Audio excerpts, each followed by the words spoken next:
ሰላም ጤና ይስጥልን አድማጮቻችን እንደምን ሰምታችኋል ሰላምታችን ከያላችሁበት ይድረሳችሁ ያለን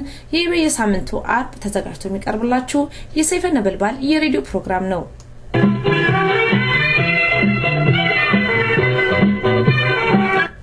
እነሆ ታዲያ ፕሮግራማችንን ለማድመጥ እንዲያመቻችሁ ከወዲሁ ጠቆም እናደርጋችኋለን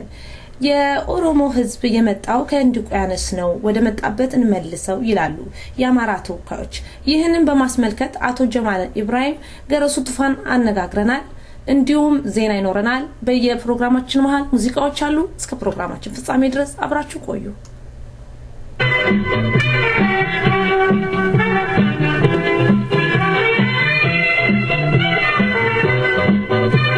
ሰላም ጤና ይስጥልኝ እንደምንላችኋል ዜና እናሰማለን ብዙዎችን ያስደመመው የኦሮሞ ህዝብ በጭራሽ አንድ ይሆናል ብለው ያልጠበቁ ቁጥራቸው በርከት ያለ ነበር ዳሩ ግን በመላው ዓለም የሚገኘው የኦሮሞ ተወላጅ አንድነቱን ያስመሰከረበት ዛሬም እንደ ትናንትናው ታሪክ ለመስራት ቆርጦ መነሳቱን ያሳየበት ነበር ለወራት ሲያነጋግር የነበረው የድምጻዊ ቴድሮስ ካሳሁን ኮንሰርት እልባት አገኘ ድምጻዊ ቴድሮስ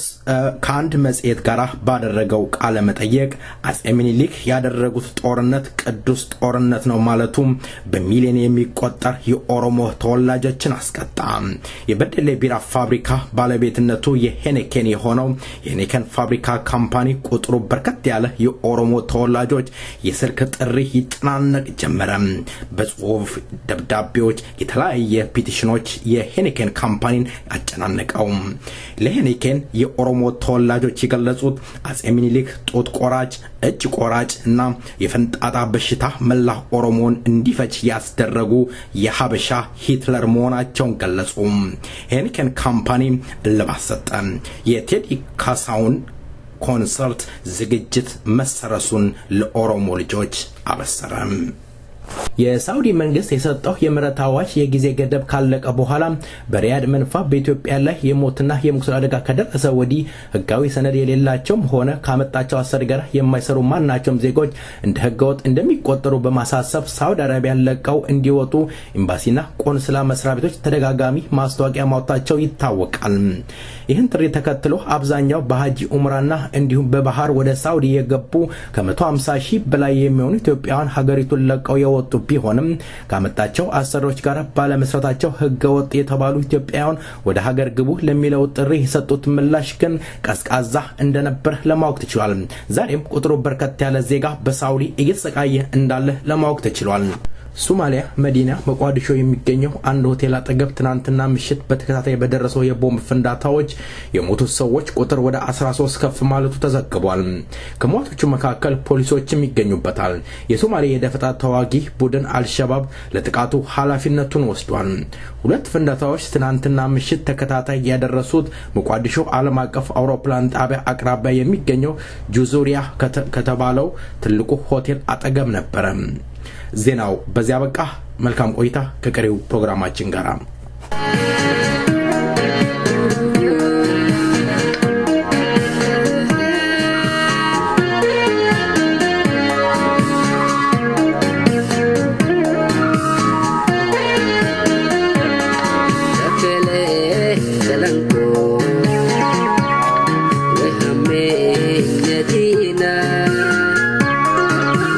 የኢትዮጵያ አንድነት ጠባቂዎች ባዮች ሰሞኑን ግራ ተጋብተው ህዝብን ግራ እያጋቡ ይገኛሉ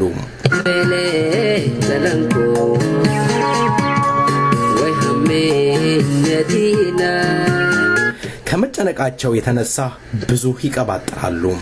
ያማራ ህዝብ እንባ ጠባቂ ነኝ ያሉት የሞሬሽ ተወካይ አንድ ነገር አበሰሩን ኦሮሞ ታሪክ ስለሌለው አሁን ያለበት ደርሷል አሉ የኦሮሞ ህዝብ ታሪኩን አያውቅም ስለዚህ ቀውስ ውስጥ ገብቷል ብለው አበሰሩን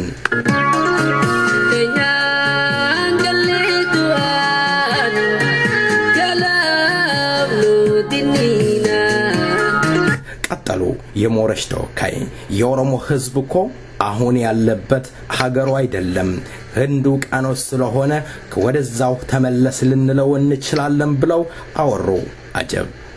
ሰላምታውን አረሳው የተከበራችሁ ውድ አድማጮቻችን እንደምን ውላችኋል እንደምን ሰንብታችኋል ዛሬ በዚህ ላይ እንግዶች ጋብዤ እንነጋገራለን አቶ ጀማል ኢብራሂም እንዲሁም አቶ ገረሱ ቱፋ ጋራ የምናረጋውን ውይይት እንድትከታተሉ እጋብዛለሁ ጫላንቆ እያለ በሚያዜመው ዜማ መልካም ቆይታ እንግዶቼን ከዜማ በኋላ ይመለሳለሁ ሰላም ይጀተነገልቱ አራረሚ እንክሽና ዋከነቲነ ፍቱ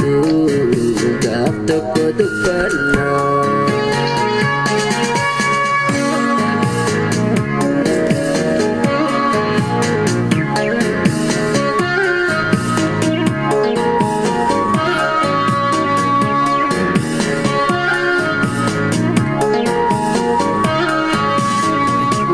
Bille diftenuni nafne biye Jalan koyiti la pena babiye Nyate bille diftenuni nafne biye Jalan koyiti la pena babiye Diga poti tenya shodase Indikate kama Garanna dante kamiti Sawaji firoma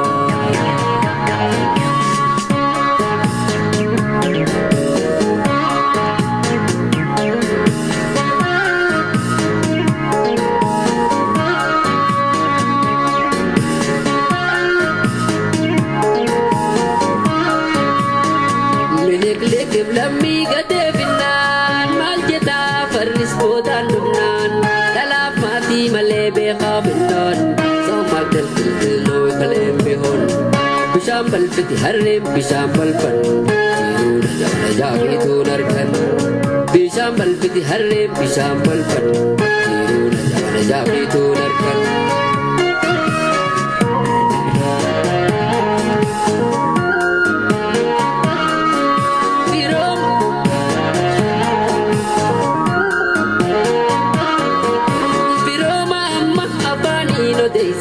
Fateisagesan wajajachan umadesan indegen kabas malesan jalan ko harma muraanole banani kubalalla tamalle jalan ko harma muraanole banani kubalalla tamalle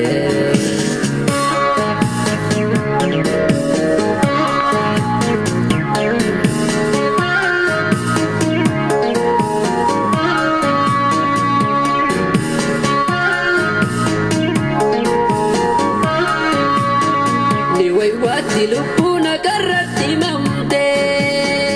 ragandachi oso apambeite himte liyatti lupuna garratti mamte ragandachi oso apambeite himte dora diga apawentala likimsite uste ama filmon bobabu gade mindagamte ተወዳጁ ድምጻዊ እናመሰግናለን ድንጋይ አፍ ቢኖረው ኖሮ ያወራ ነበር የእባብ ልጅ እባብ ነው እያላቀንቀኗል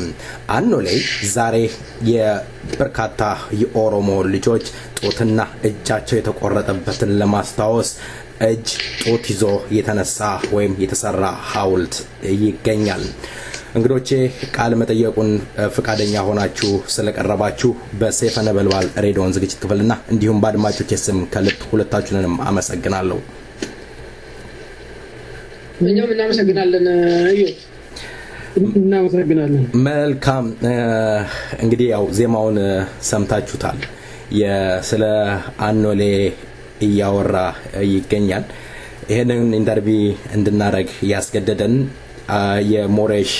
ሊቀመንበር ነኝ ወይም የአማራ ህዝብ እንባ ጠባቂ ነኝ ያሉት አላስፈላጊ ቃላቶች በኦሮሞ ህዝብ ላይ እየተወረወረ ወይም ስለወረወሩ አቋማችንም የዚህን ህዝብ ክብርና ማንነትን ወይም ነጻነት አብረን ለመቆም እስከሆነ ድረስ እዛ ላይ መልስ ለመመለስ እናንተን ጋብዣለሁ ደግሜ ያመሰግናለሁ ወደ ውይይታችን እገባለሁ የኦሮሞ ህዝብ በመጀመሪያ ጠላቴ ነው ብሎ የሚያምነው ያማራ ህዝብን ይሆን ኦሮሞ ጠላቴ ነው የሚለው የአማራ ህዝብን ይሆን?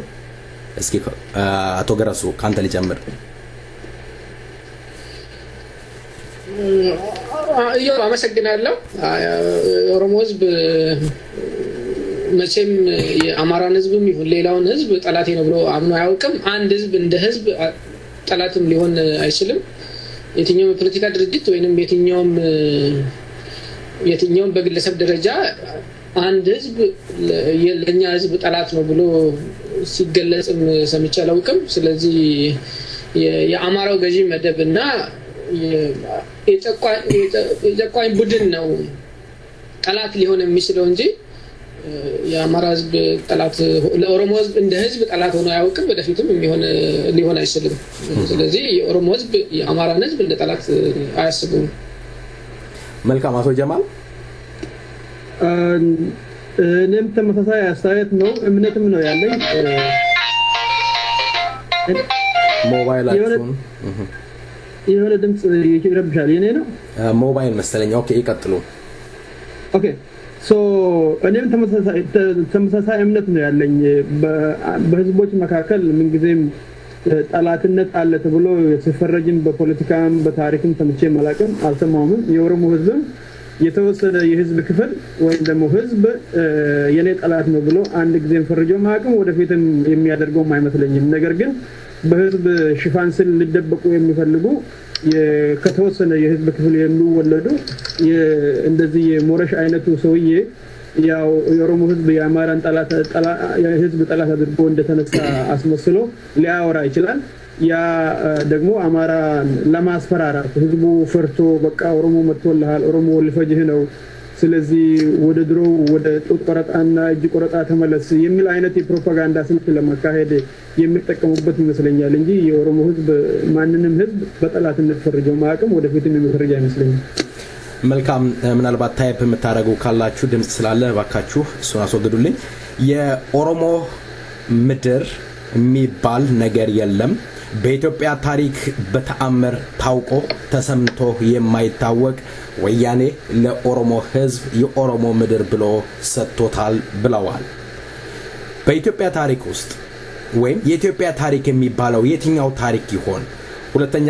እንድታዩልኝ የምፈልገው በኢትዮጵያ ታሪክ ውስጥ የኦሮሞ ምድር የለም ከተባለ የኦሮሞ ህዝብ ከየት መጣ?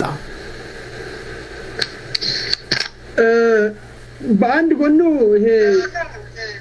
የኢትዮጵያ ታሪክ ውስጥ የኦሮሞ መሬት የሚባል የለም የሚለው የፖለቲካ ትንተና የሚሰጥ ከሆነ ኢትዮጵያ ኦሮሚያን አላጠቃለለችም ማለት ይመስለኛል። ይሄ ደግሞ ከሆነ ትክክለኛ አባባል ነው። እኛም ይያልን ያለነው ኢትዮጵያ በጉልበት ኦሮሚያን ከቅርብ ጊዜ የኔ ግዛት አለች እንጂ የኦሮሞ ሀገር የኢትዮጵያ መሬት አይደለም ይያልን ነው ያለው። ሰውየው ምናልባት ሳያስቡት እውነታውን የተናገሩ ይመስለኛል። ነገር ግን የኦሮሞ ህዝብ አገር የለውም የሚል አይነት ድምደማ ከሆነ የሳቸው አባባል በጣም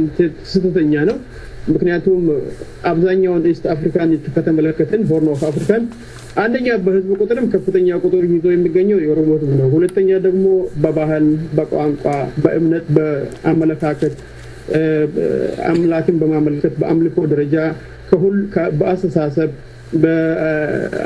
በአመጋገብ በአለባበስ ተዛምዶ በባህል ከሌሎች ህዝቦች ኦልሞስት 90% ከሚሆነው የኢስት አፍሪካ ህዝብ ጋር ተዛምዶ የሚገኘው ኦሮሞ ነው። ስለዚህ የኦሮሞ ህዝብ አገር የለውም የሚል አይነት እንትን ከሆነ መልእክት ከሆነ የሰውየው አባባል በጣም ስህተተኛ ነው። ምናልባት የዛ አካባቢ ባለቤት አይደለም ተብሎ በራሳቸው ታሪክ ሲያስተምሩ ከነበረው አሁንም ከሚያስተምሩት የምንመለከት ከሆነ አበሾቹ የኢስት አፍሪካ ተወላጆች እንዳልነበሩ ግልጽ ነው። አንደኛ ሳባ የኛ እናት ነች የመጀመሪያ ያባታችን እናት ነች ይላሉ። ሳባ ደግሞ የመናዊት ነች። በአለም ታሪክ የምትታወቀው ያው የየመን ንግስት በመሆን ነው። ስለዚህ አፍሪካውያን ያልሆኑት የአካባቢው ባለቤት ያልሆኑት እነሱ ናቸው በሳባ በኩል ከተመለከቱ። በሁለተኛ ደረጃ ደግሞ አባታችን ሰለሞን ነው የሚሉት። ሰለሞን ደግሞ እስራኤላዊ ነው፣ እሱም አፍሪካዊ አይደለም። ስለዚህ በአባትም በእናትም በኩል ከታየ እና ራሳቸው ትረስ በሚያደርጉት የራሳቸው ሂስትሪ የአካባቢው ባለቤት ያልሆኑ ምናልባት የውጪ ትስስር አላቸው ተብሎ ከተወሰደ አበሾቹ ናቸው እንጂ ኦሮሞ እንዳልሆነ ነው። ኦሮሞ በየትኛውም ጊዜ ከዚህ አካባቢ ውጪ መጥቻለሁ የኔዘር ከዚህ ከሌላ ቦታ መጣ ስል ህዝቡን ሰምተን አናውቅም። ሌላው ህዝብ ብሎ አያውቅም። ትስስሩም ደግሞ ከሌሎች ህዝቦች እጅግ በጣም ሰፊ ስለሆነ ምናልባት የራሳቸውን ከውጪ መጣት ለማመልከት የተጠቀመበት አገላለጽ ሊሆን ይችላል ብዬ ነው የምገምተው። መልካም አቶ ገረሱ እኔ ይሄኛው የኦሮሚያ የሚባል ሀገር የለም ሀገሩም የነሱ አይደለም የሚለው አይ ቲንክ አሁን በአጋጣሚ በአቶ ተክለ ሲሻው ብቻ የሚባል ነገር ሳይሆን በጣም ከጥንት ጀምሮ ኦሮሞ ዲስፖሰስ ለማድረግ መሬቱን ለመቀማት እንደ ፖሊሲ ተይዞ ለአለፉት 400 500 አመታት ሲካሄድ የነበረ አይነት ፕሮፓጋንዳ ነው የሚመስለኝ። አንደኛ የነዛን የኦሮሞ ምድር ሊወሩ የመጡ የነሳለ ስላሴ ናጼ ምኒልክ ወታደሮችንም ይሄ ነው ድራይቭ የአባቶቻችንን መሬት ለማስመለስ ነው ምንዋጋው የሚልና ሌላውን ዲስፖሰስ ይሄ በፖሊሲ ደረጃ ተይዞ እነዛን ሞቲቬትድ በማድረግ ተዋጊ ሆነው የመጡ ነፍጠኞችን በኋላ ላይ የመሬት ባላባት ሆነው የኦሮሞና የደቡብ ህዝብ በመሬቱ ላይ ጭሰኛ ሆኖ የቆየበት ጊዜ እስከ አብዮቱ ድረስ የነበረበት ሁኔታ ነው ያለው። ይሄ እንደዚህ አይነቱ አስተሳሰብ እስከ አለፉት እስከ 40 አመት ትንሽ ለዘብ ብሏል እንጂ ከዛ በፊት በፖሊሲ ደረጃ ተይዞ ኦሮሞ ሀገር የለውም ሀገሩ የኛ ነው እና ጦርነቱም ደግሞ የአባቶቻችንን ሀገር ለማስመለስ ነው የሚል በፖሊሲ ደረጃ ተይዞ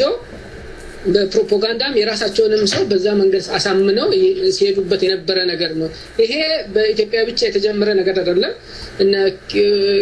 ኪንግ ሊዮፖልድ ወደ ቤልጂየም ሲሄዱ ይሄንኑ ፖሊሲ ነው የተከተሉት። ኮንጎ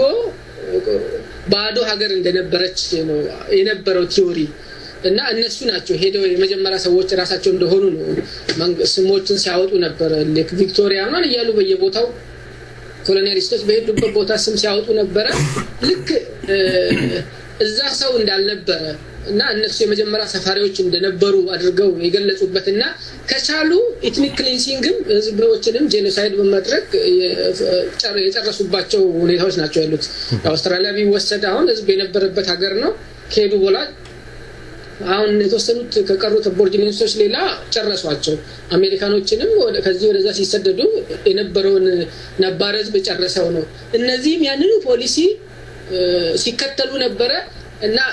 የራሳቸውን ሰው ያሳምኑበት መንገድ በዚህ አይነት መንገድ ነው። መሬቱ የናንተ ነው፣ እነዚህ ሰዎች ከሌላ ቦታ መጥተው ነው የያዙት፣ ስለዚህ ተዋጓቸውና አጽዷቸው የሚል ነው። አሁን ፖለቲካሊ ኮሬክት ስላልሆነ ላለፉት 40 አመታት ውስጡን ይሄንን ነገር ቢያካሄዱ ወጥተው የሚናገሩት አይ ቲንክ አቶ ተክለ ሲሻውና ዶክተር ጌታቸው ኃይሌ ብቻ ናቸው እንደዚህ አይነት ነገሮችን አውጥተው ፖለቲካሊ ኮሬክት ስላልሆነ የማይናገሩት። ውስጡን ግን በጣም ብዙ ሰዎች ናቸው ይሄንን ነገር የሚያራምዱትና ይሄ ነገር በአጋጣሚ የአንድ ሰው ኦፒኒየን ወይ የዚህ ሞረሽ ስለሚባለው ግሩፕ አቋም ብቻ ሳይሆን በጣም ብዙ ሰዎች የዚህ ፖለቲካ ካታጎሪ ራሳቸውን የአንድነት ኃይልን የሚሉ ሰዎች የነሱ የብዙዎቻቸው አስተያየት ነው። ይሄንን ነገር አስተያየታቸው እንደሆነ የሚታወቀው እኚህ ሰውዬ እንደዚህ አይነት አስነዋሪ ነገር ሲናገሩ ይሄ ጄኖሳይድ እንደማወጅ ነው፣ 30 ሚሊዮን ህዝብ ላይ ጦርነት እንደማወጅ ነው እና ይሄ ነገር ሲሪየስ ኮንፍሊክት በህዝቦች መካከል ሊያመጣ የሚችል ነው። በዚህ ላይ ደግሞ በጣም ብዙ ቦታ የአማራ ኮሚኒቲ በኦሮሞ ውስጥ ይኖራል እና እንደዚህ አይነት ጦርነቶች እንደዚህ አይነት ህዝብን እንዳለ ጠላት የማድረግ ህዝብን እንዳለ መሬቱን ዲስፖሰስ የማድረግ አይነት በፖለቲካ መሪ ደረጃ በራሳቸውን ሲቪክ ኦርጋናይዜሽን ነው የሚሉት በአንድ ኦርጋናይዜሽን መሪ ደረጃ አንድን ህዝብ ወክሎ ሲነገር ዝም የሚሉ በኢትዮጵያ አንድነት እናምናለን ብለው ራሳቸውን የሚገልጹ ምሁራን ዝም ማለታቸው ራሳቸው ይህንን ነገር ኢንዶርስ ማድረጋቸው ነው የሚያመለክተውና በፖሊሲ ደረጃ የተያዘ ነገር ነው። ሲሪየስሊ ተወስዶ ሪአክሽን የሚያስፈልገው ነገር ነውና እዛ ሀገር ውስጥ ወይ እዛ አካባቢ አይ ቲንክ ግጭት እንዲከሰት የሚያደርግ በጣም ተንኳሽና አስቀያሚ ንግግር ነው የሚመስለኝ። መልካም አቶ ጀማል እስኪ እዚህ ላይ አሁን የጠቀሱት ነገር አለ ሰለሞን ከእስራኤል ሳባ የመናዊ ነች ብለዋል ግልጽ ቋንቋ እንድንነጋገር ፈልጋለሁ ሰለሞን እስራኤላዊ ከሆነ ወይም ሳባ የመናዊት ከሆነች ምን ያገናኘዋል ከዚህ ከአማራው ህዝብ ጋራ ምናልባት የአማራው ህዝብ እኛ ሰለሞናዊ ዘሮች ነን ሳባ እንደዚህ ነች የሚለው ነገር ጋራ ለማገናኘት ፈልገው ይሆን እንደዛ ከሆነ ፈልሶ የመጣው ይሄ ህዝብ ይሆን እስኪ እነነ ያብራሩልኝ እኔ እንግዲህ የጠቀስኩት ራሳቸው ትርስ የሚያርጉትን የራሳቸውን ዘር ግንድ ነው በአብዛኛው ሲያስተምሩ የነበረ ነው ሳባ የመናዊት መሆኗን የዓለም ታሪክ ዘግቦታል እንደውም በቅርብ ጊዜ አይ ቲንክ ሜቢ ከሁለት አመት በፊት ይመስለኛል ስታስተዳድርበት የነበረው ፓላስም ያው ተቆፍሮ ተገኝቷል እዛው የመን ውስጥ እንዳለ ሰለሞንም ደግሞ እንዲሁ የእስራኤላውያን ንጉስ እንደነበረ ያው ይታወቃል ማለት ነው በታሪክ እና እነሱ የሚሉት ሰለሞን ሳባን ያደንቃት ስለነበረ ማለት ነው ሰለሞን ይጋብዛታል እና ጋብዟት እሷን መገናኘት ስለፈለገ ልጅ ያገኝ ስለፈለገ ከሷ እንግዲህ በዛሬ ደረጃ ከታየ ያው ሬፒንግ ነው ምንም የጋብቻ ግንኙነትም አልነበራቸውም ሴትዮዋ ውሃ እንዳጠጣ ተከልክላ እንድጠማት ምግብ ጨው አብዝቶበት ውሃ ግን እንዳታገኝ ተከልክሎ ውሃ እሱ ያለበት ክፍል እንድቀመጥ ተደርጋ ያው በሬፕ ማለት ነው እንደተገናኛትና ከሷ ከሁለቱ መካከል የነሱ አባት የሚሉት የመጀመሪያ አባታቸው ምኒልክ ደፍሮስ ተወለደ ነው የሚባለው አሁን ምኒልክ ሁለተኛ የሚባለው ከሱ ቀጥሎ ያለው ነው ማለት ነው እና በዘር ሐረግ ደረጃ እነሱ ሲናገሩ እኛ የመጣ ነው አንደኛ የሳባ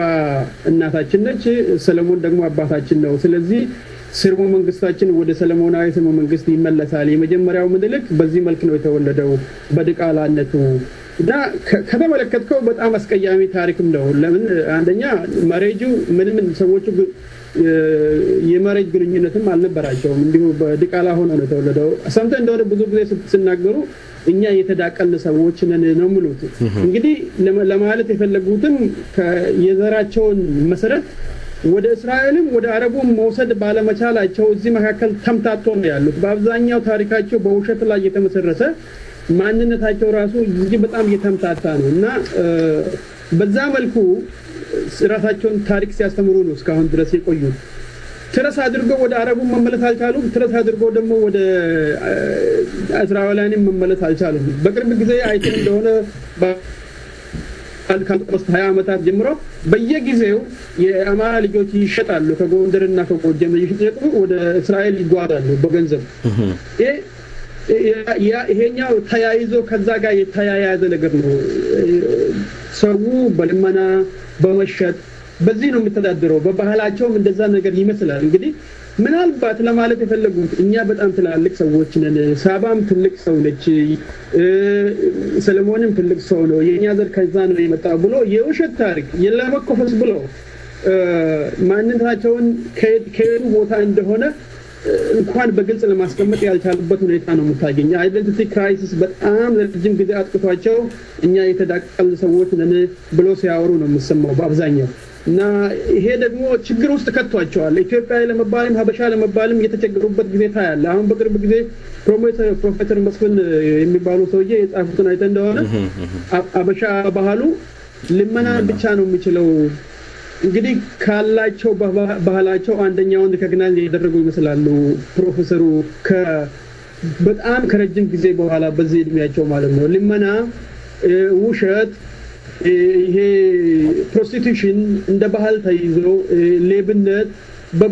በባህል ደረጃ ተይዞ ያለ ነገር ነው እነሱ ጋር ለምሳሌ አንድ ሰው የሚዋሽ ከሆነ እንደ ብልጠት ነው የምታየው እነሱ ጋር አንተ ሰውን ማታለል ካልቻልክ ከማዋሸት ከቻልክ ብልጥ ነው የምትባለው ለማኝ ከሆንክ ደግሞ ያው እንደ ስራ እንደ ሙያ ነው የምታየው በጣም ትልቅ ሙያ በልመና መተዳደር ማለት ፕሮፌሰር መስፍን ያሉትም ይሄንን ነው ከስራ ይልቅ ልመናን ይወዳሉ አበሾች ነው ይሄ ሴተኛ ዳሪነት በእንደዚህ አይነት ነገር መተዳደርም ደግሞ እንደ ትልቅ የስራ እድል ነው የምታየው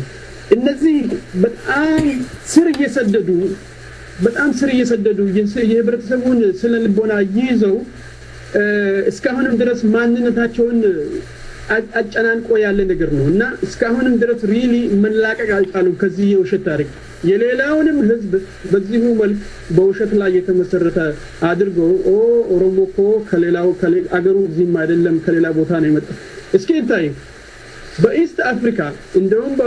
በአፍሪካም ደረጃ በሶስተኛ ደረጃ ያለውን ህዝብ አገር የለውም ካሉ ሌሎቹን አናሳ ህብረተሰቦች ምን ሊሉ ነው እንግዲህ እነሱ ኢትዮጵያ አንድ እናደርጋለን የሚሉት አማራውን ነው ማለት ነው ሌላው 83ቱ ሌላው አናሳው ማህበረሰብ መኖርም አይችልም ማለት ነው ይሄን የሚያክል የኦሮሞ ህዝብ አገር የለውም የሚሉ ከሆነ ለሌላው አልቆለታል እንግዲህ በጣም አስቸጋሪ የፖለቲካ ውጥንቅጥ ውስጥ ያሉበት ነው መስለኝ ይሄ ነው ሰው መልካም አቶ ገረሱ እዚህ ላይ የምትጨምረው አለ እኔ ይሄ ሁለት ነገር ነው አሁን ይሄ የሰሞናዊ ስሮም እንትን የሚባለው ያው የሮያል ፋሚሊው ነው ወደዛ ትሬስ የሚያደርገውና አይደ ስላሴ 225ኛ ሰለሞናዊ ነጋሲ ነው የሚለው በዛሬ ከዛ ነው የመጣው የሚጀምረው አሁን ጀማል የተናገረው አይነት ከዛ ተረት ነው የሚጀምረው ግን እነዚህ ተረቶችም አይ ቲንክ የቅርብ ጊዜ ክስተቶች ናቸው በኢትዮጵያ የሚባለው የገዢ መደቡ በየዘመኑ የተለያየ አይነት ተረቶችን በጊዜው የነበረውን ሁኔታ ጋር የሚመቻቸው ነገር ሲፈጥሩ ነው የነበሩት ኮሎኒ ሲመጣ እነሱም ካቅኞች ውስጥ አንዱ ለመሆን ይጣጣራሉ ለምሳሌ ሚኒሊክ ለበርሊን ኮንፈረንስ የጻፈው እናንተ ከርቀት መጣችሁ እዚህ ስትሻሙ እኔን ቁጭ ብያ ላይም ብሎ ነው ደብዳቤ የጻፉት በዛን ጊዜ አቅኞች ነን ብሎ ነው የተናገሩት ሰዎችም በራስ ዳርጌ በየቦታው ሄደው ወረው ነባሩን ህዝብ መሬት ይዘው እዛ ላይ ገባር ሲያደርጓቸው እኔ እንትናን ያቀናውት እንትነን መሬት ያቀናውት እኔ ነኝ እንትና ያቀናውት ይያሉ ነው ሲናገሩ የነበሩት አቅኚ መባል ይሄ ፖስት ኮሎኒያል ይሄ ኮሎኒ አቅቶለት ፖስት ኮሎኒያል እስኪመጣ ድረስ አቅኚ ነው ብለው ራሳቸውን መግለጽ ልክ እንደሚያስከብር ነገር አድርገው ነበር ሲያስቡ የነበሩት ጥቁር በሚናቀበት ዘመን ጥቁር በሚጨቆንበት ዘመን እና አጼ ምኒልክ እኛ ጥቁር አይደለንም ካውካሲያን ነበርን ብለው ነበር ሲናገሩ የነበሩት ኃይለ ሥላሴንም ጨምሮ እኔ ጥቁር አይደለሁም ብሎ ነው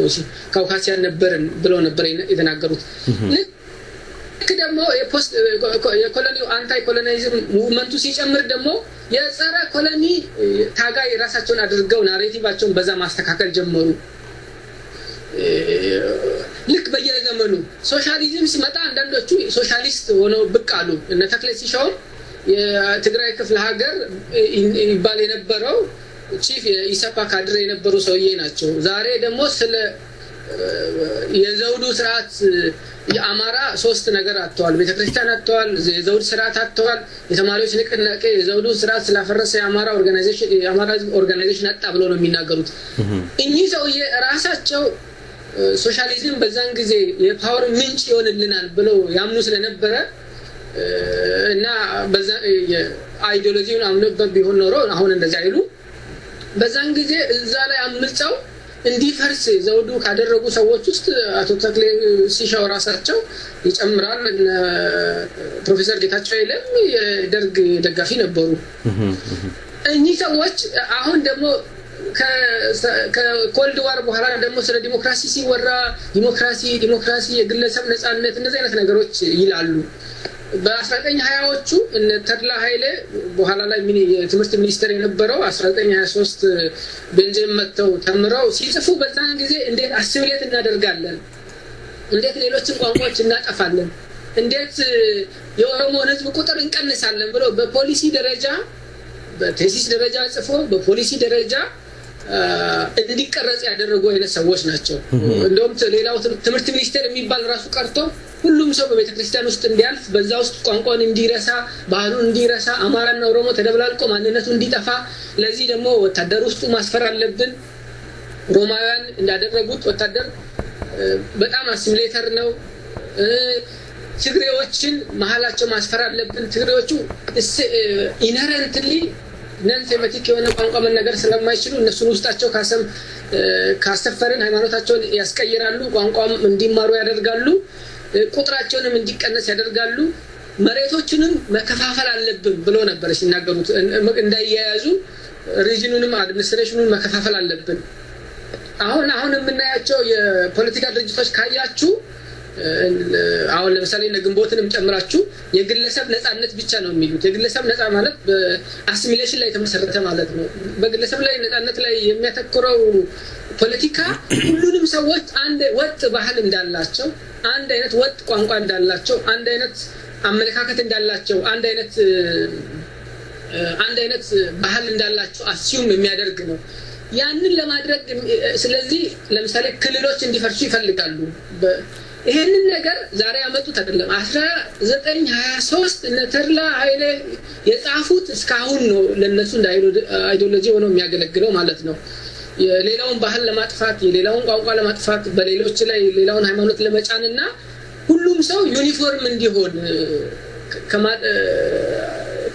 ለማድረግ በዛን ጊዜ ሲታሰብ የነበረውን አይነት ነገር ነው የሚያስቡትና አሁን ተረቶቻቸው ፍትሐ ነገስትን ከተወሰደ አሁን አቶ አፈወርቅ ገብረ ኢየሱስ የሚባሉ ሰውዬ በ1920 የጻፉት ጽሑፍ ውስጥ ይሄ ከአረብኛ የተተረጎመ ውጥንቅጡ የወጣ እድሜው እንደ ማቱሳላ ያረጀ ይዘቱ ደግሞ እንደ ባቢሎን ከተማ ውጥንቅጡ የወጣ ጽሑፍ ነው እንደኛ ለዚህ ሀገር አይጠቅምም ሲሉ ነበር ፍትሐ ነገስት ልክ ኢንዲጂነስ ዕውቀት እንደሆነ የሀገር ውስጥ ኖሌጅ እንደሆነ አይነት አድርገው ነበር ሲያቀርቡ የነበሩት እስከ ቅርብ ጊዜ ድረስና እኚህ ሰዎች እነዚህ ተረቶቻቸው በየዘመኑ በዛን ጊዜ ፈረንጆቹ ዶሚኔንት ከሆኑ ከነሱ ጋር ስለ ዲሞክራሲ የሚወራ ከሆነ ስለ ዲሞክራሲ ስለ አንታይ ኮሎኒ የሚወራ ከሆነ ስለ ኮሎኒ አንታይ ኮሎኒ ያወራሉ ስለ ኮሎኒ የሚወራ ከሆነ እኛም እኮ አቅኞች ነን እንትን አቀናን ይያሉ ነበር ሲያወሩ የነበሩት ጊዜው ሲያልፍበት ደግሞ እንዳልነበረ አድርገው ታሪኩን ከዚህ ወደ ኋላ ሪኢንጂነር ያደርጉታል ይሄ ነገር በዛ ሀገር ውስጥ ያለውን ችግር ለመፍታት ይጠቅማል በያላስብም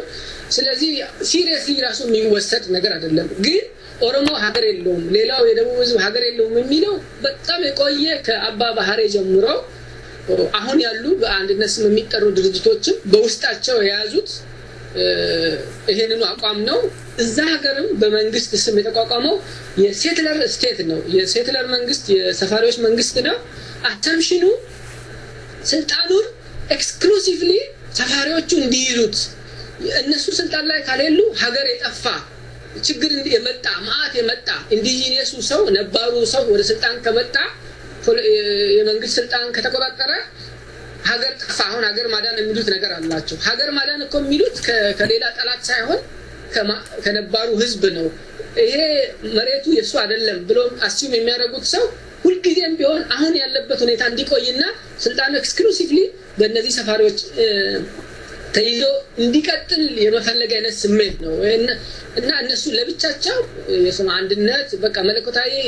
ተልእኮ ያላቸው ነው የሚመስላቸው አንድነት የሚባለው ነገር መጠበቅና የነሱ አንድነት ማለት ኤክስክሉሲቭሊ ስልጣኑ በእነሱ ተይዞ ሌላው ደግሞ የነበረበት ቦታ ከሁሉም ነገር ተገሎ የሚኖርበትን ሁኔታ ለማስቀጠል ያላቸው ህልም ነው እንደነዚህ አይነት ሰዎች ለምን በግልጽ ይናገራሉ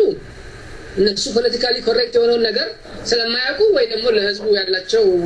ንቀት ከመጠን ያለፈ ስለሆነ ይመስለኛል መልካም እንግዲህ አጠራጠር ያደረግን እንሄዳለን እናንተም ተሰጥቶ ፈልጋለሁ አኖሌ ሐውልት የታሪክ መሰረት የለውም ይላሉ በነገራችን ወደዚህ ከመሄዴ በፊት ቀደም አባ ባህሬን አነስተሃል አቶ ተክሌም እንደ ማጣው ምንድነው ሪፈር ያደረጉት የአባ ባህሬን መጽሐፍ ተመልከቱ ብለውናል እንግዲህ እስኪ እናንተ ዛሬም የምትሉት ነገር ካለ ወደ በኋላ ግን እንመለስበታለን የአኖሌ ሐውልት የታሪክ መሰረት የለውም አኖሌ ላይ በአሁን ወቅት የተሰራው ሐውልት ኢህአዲግ አማራውና ኦሮሞን ሆም ብሎ ሊያጣላ ያደረገው ነው እንጂ አማራው የኦሮሞን ህዝብ ጡት አልቆረጠም የቆረጣ ወይም ጡት መቁረጥ መስለብ ባህል ያለው የኦሮሞ ህዝብ ነው እንጂ አማራው አይደለም ሲሉ ተናግረዋል ኦን የኦሮሞ ህዝብ የአኖሌ ሐውልት ታሪክ መሰረት የለው የኦሮሞ ህዝብ ጡት አልተቆረጠም ምን ትላላችሁ እዚህ ላይ በጣም የሚገርም ነው እኔ አንዳንድ ጊዜ ይገርመኛል የነዚህ ሰዎች እንቅልፍ ከመቶ ዓመትም በላይ እየበለጠ እየሄደ ነው መስለኝ እና ሰውየው ለማለት የሚፈልጉት ሙሉ በሙሉ እዛ ሀገር ውስጥ የተደረገው በደል የለም እስካሁን ድረስ ኢትዮጵያ በጣም በዲሞክራሲ የምትተዳደር በደል ያለበት ሰዎች እጃቸው ያልተቆረጠ ጡት ያልተቆረጠ በአስተዳዳሪዎች ማለት ነው አድርጎ ለማቅረብ የሚፈልጉት ነገር ነው እንደምመስለኝ ከሆነ ይሄን ደግሞ ምናልባት ሰውየው በቅርብ ጊዜ እሳቸው እንደምሉት በተስፋዬ በኩል በአንድ መጽሐፍ ምክንያት ስለ ኦሮሞ ታሪክ ሰምቶ ወይም ደግሞ ተጋለጠ በአማርኛ ሊሆን ይችላል እንጂ የኦሮሞን ማህበረሰብ እያንዳንዱ ኦሮሞ ቢጠይቁ ሁሉም ኦሮሞ የሚያውቀው ነገር ነው በታሪክም የተጻፈ ነገር ነው በኦሮሞ ታሪክ በትክክል እንደሚገለጸው ከሆነ በአንድ ቀን እዛ አኖሌ አካባቢና ሌላ ደግሞ አዙሌ የምትባል ቦታ አለች እዛው በቅርበት ማለት ነው በአዙሌ ራሱ የአኖሌን እንኳን ብንተው ከ12000 ኦሮሞዎች በላይ በአንድ ቀን ያው በተወሰነ ሰዓት እጃቸውና እግራቸው ጡታቸው እንደተቆረጠ የኦሮሞዎች ሁሉ ጊዜ ይናገራሉ ይሄ በህዝቡ ውስጥ ያለ በትክክል የሚታወቅ ታሪክ ነው ስለዚህ የውሸታቸው ብዛት እኔ እኮ ይሄ ለዲስከሽንም የሚያመች አይደለም በጣም እውነቱን የሚክዱ ሰዎች የውሸቱን ብዛት ብቻ ነው የምትመለከተው እንጂ በዚህ ላይ እንደ ታርጌት ዲስከሽን ታደርጋለህ ምክንያቱም ይሄ በህብረተሰቡ ውስጥ ያለ እንደውም እንደምመስለኝ ከሆነ እንደዚህ አይነቶቹ ውሸታሞች የሚያቅዱት ምናልባት ተመሳሳይ ድርጊት እንደገና መልሰን ማድረግ እንድመችን ያለፈውንም መካድ አለብን የሚል አይነት አስተያየት ካልሆነ በስተቀር ዋጋ ያለለው ነገር ነው በዚህ ላይ በእውነት ብዙ አስተያየት ከመስጠት ይልቅ መቆጠቡ ይሻላል ብዬ ነው የምገምተው ምክንያቱም ህብረተሰባችን ያውቃል ኦሮሞ ያውቃል ህዝቡ ያውቃል በዚህ አጋጣሚ ብዙ አማራዎችም ደግሞ ያምናሉ ምክንያቱም ያለፈውን ስርዓት ሁሉ እናሻሽላለን ትክክል አልነበረም አስተዳደሩ ትክክል አይደለም ኦሮሞ ተበድለዋል ካሁን በፊት የነበረውን በደል እንደ አቻችለን ወደፊት አብረን እንኖራለን የሚሉት አማራዎቹ ራሳቸው አንዳንዶቹ አትሊስት በተወሰነ ደረጃ አንዳንዶቹ እውነታውን የሚቀበሉ ይመስለኛል ግን እነዚህኞቹ ያው የውሸት ውሸት ባህላቸው ስለሆነ እንደ ብልጠት ተወስዶ ሰውየው የተናገረው ነገር ነው መሰለኝ እኔ በበኩል መልካም ገረሱ እዚህ ላይ እስኪ እንድታይ ላይ የምፈልገው ነገር አለ ምናልባት እንደው አኖሌ ላይ የተተከለው ሐውልት ምናልባት እርግጠኛ ነኝ የአማራውን ህዝብ ወክላለሁ ብለው ነው የተቀመጡትን የሚወክሉም አይመስለኝም ምክንያቱም ያንድ የተወካይ እንደ ሊቀመንበርነት የሚናገር ብስለት ያለው ንግግር አይደለም የሚናገሩት ለምንድነው አቶ ተክሌን ያበሳጫቸው አኖሌ ላይ የተተከለው ሐውልት ለምን አበሳጫቸው ምንድነው ይሆን መገመት ይቻል ይሆን ያበሳጫቸው ቅድም እንደገለጽኩት የኦሮሞ እና ሌላው ሰው የዛ ሀገር ነዋሪ አይደለም ነባር ህዝብ አይደለም እና መሬቱ የኛ ነው መሬቱ ሪኦኩፓይ የአባቶቻችን ሀገር ነው ያስመለስነው የሚለውን ነገር በደንብ ስለሚያምኑ በዛ ላይ ኦሮሞ ላይ ተፈጸመ የተባለው ነገር የሚያስታውስ ነገር ሲሰራ የኦሮሞን ህዝብ ልክ የሀገር ባለቤት መሆኑን እና እዛ ላይ ደግሞ ችግር እንደደረሰበት ሪኮግናይዝ የሚያደርግ ነገር ሲደረግ አይ ቲንክ ያስቆጣቸዋል አንደኛ እዛ እሳቸው ሰውየው የሚናገሩት በጣም ተምታታ እንደዛ የሚያምኑ ከሆነ የድንቁርናቸው ደረጃ የሚያስደነግጥ ነው ምክንያቱም ይሄ ሐውልት የተሰራው ከዛሬ 120 እና 30 አመት በፊት እዛ ላይ በተፈጸመ የጡትና የእጅ ቆረጣ እና በጦርነት ለረገፈው ሰው መታሰቢያ ተብሎ ነው እንጂ ተስፋዬ ገብረአብ በሙርቃ ዝምታው ስለሳለው ገጸ ባህሪ አይደለም ያ መጽሐፍ ራሱ የመጣው እዛ አካባቢ የተፈጸሙ ነገሮችን ላይ ተመስርቶ ታሪካዊ ልቦለድ ነው እንጂ ለአንድ መጽሐፍ ውስጥ ለተፈጠረ ምናባዊ ገጸ ባህሪ ሐውልት ይሰራል ብዬ አላስብም በኔ አንደኛ እንደዛ የሚያምኑ ከሆነ በጣም የሚያስደነግጥ ድንቁርና ውስጥ ነው ያሉት ወይ ደግሞ አውቀው ነገሮችን ዲስቶርት ለማድረግ አስበዋል ማለት ነው ይሄ ነገር በታሪክ ተፈጽሟል አንደኛ በዚህ ነገር ላይ ተጻፉ በጣም ብዙ ጽሁፎች አሉ የራሳቸውም ጭምር እና አጽሜ ጊዮርጊስ ጽፏል በጣም ብዙ ሰዎች በዚህ ርዕስ ላይ ጽፈዋል እዛ የነበረውን ነገር ግጥሞች ነበሩ ህዝቡን እንትን አጨዱት አይነት ነገር ሁላ እና ወርቅ ገብረ ኢየሱስ በደንብ ጽፈውታል ዶክተር አባስ አጂ የጻፉትን ጽሁፎች ማየት ይችላሉ ከፈለጉ መካድ ከፈለጉ ምንም ነገር ሊያሳምን አይችልም ሰውየው ነገሮችን በሙሉ ነው መካድ የሚፈልጉትና የኦሮሞ ጥልቅ ጥላቻ የነበራቸው እንደነባ አባ ባህሬ ገና ሲጀምሩ ራሳቸው የነዚህ ሰዎች ታሪክ እንዴት ትጽፋለህ ብላችሁ ልትጠይቁኝ ትችላላችሁ የኔ መልስ የነ መሐመድን ነብዩ መሐመድን ታሪክ ጽፈናል የሃይማኖት ጠላታችን ነው የነማንን ጽፈናል የነሱን ጠላትነታቸውን ለመግለጽ አማራን ለመግደል ያላቸውን ፍላጎት ለመግለጽ ነው የጻፍኩት ብለው ገና ለገና መጻፉ መግቢያውን ራሱ ሲጀምሩ በጥላቻ መንፈስ የጻፉትና እስከ ቅርብ እስካሁን ድረስም ደግሞ ለገዢው መደብ ለአማራው ገዢ መደብ እንደ መመሪያ የሚያገለግለው ነገር አሁንም እንድንቀበል የሚፈልጉ ስለኛ መጥፎ ነገር የሚናገረው እሱን እንድንቀበል የሚፈልጉ አይነት ሰውዬ ናቸው እንደዚህ አይነቱ ሰው እንዴት አንድን ህዝብ ሊመራ ይችላል አይ ቲንክ የመረጧቸው ሰው መሪ አይደሉም ማለት አንችልም ይሄ ድርጅት ተቋቁሞ ተሰብስቦ በጉባኤ የተመረጡ ሰውዬ ናቸው ስለዚህ ያንን የመረጣቸው ሰው እኚህ ሰውዬ ነው የሚመስለው ይሄንን አስተሳሰብ ነው ኢንዶርስ የሚያደርገው ማለት ነው በግልጽ አይ ይሄ ሐሳብ አይወክለንም እስኪሉ ድረስ የዛ ድርጅት መሪ ናቸው በተዘዋዋሪ የህዝቡ መሪ ናቸው ማለት ነው ስለዚህ በዛ በኩል ያለው ሙሮት አይ ቲንክ እንደዚህ አይነት አስቀያሚ ነገሮች ሲነገሩ ሞቋቸው ዝም የሚሉ ከሆነ እየደገፉ ናቸው ማለት ይቻላል አንድ ሐሳብ አስተያየት ልጨምር ይሄ ለምንድነው ሰውየው የጠሉት ያልከው ላይ ሰውየው በመጀመሪያ ሰውየው የኦሮሞ ህዝብ ታሪክ እንድንነገር የሚፈልጉ ሰው አይደለም በምንም ተአምር እውነቱም እንዲሁ ሰው ሌላው ሰው እንዲያቅ በደል እንደነበረ እንድታወቅ የሚፈልጉ ሰው አይደለም እንደውም በደሉ የለም የሚሉ ሰው ናቸው ይሄ ደግሞ በተጨባጭ የኦሮሞ መሬት ላይ እጅና ጡት ተቆርጦ ስታይ ምናልባት የነበረውን አይነት በደል ወደፊት መድገም የሚፈልጉትን እንዳይደግሙ እንቅፋት ይሆንባቸዋል እንደዚህ አይነቱን ሰውዬ ማለት ነው እንደዚህ አይነት በደል ሁለተኛ ደግሞ መስራት እንዳይችሉ ህዝቡ ፍለፊት እያየ ካለፈው ታሪክ ተምሮ ራሱን መከላከል እንዲችል ለህዝቡ ምን ጊዜ ይሄ በእንትን በተጨባጭነት ያለ ማስታወሻ ይሆናል ስለዚህ ይሄን ህዝብ መልሰን እንደገና ልንበድለው አንችልም በዚህ መልኩ የሚሰራ ከሆነ ታሪኩን የሚያቅ ከሆነ በአገሩ ባለቤትነት የሚታወቅ ከሆነ ስለዚህ በተቻለ መጠን የነበረው ታሪክ እንዳይታወቅ እና ተደብስብሶ እንዲያልፍ እንደገና እነሱ ደግሞ መልሰው ሌላውን ተቆጣጥሮ መግዛት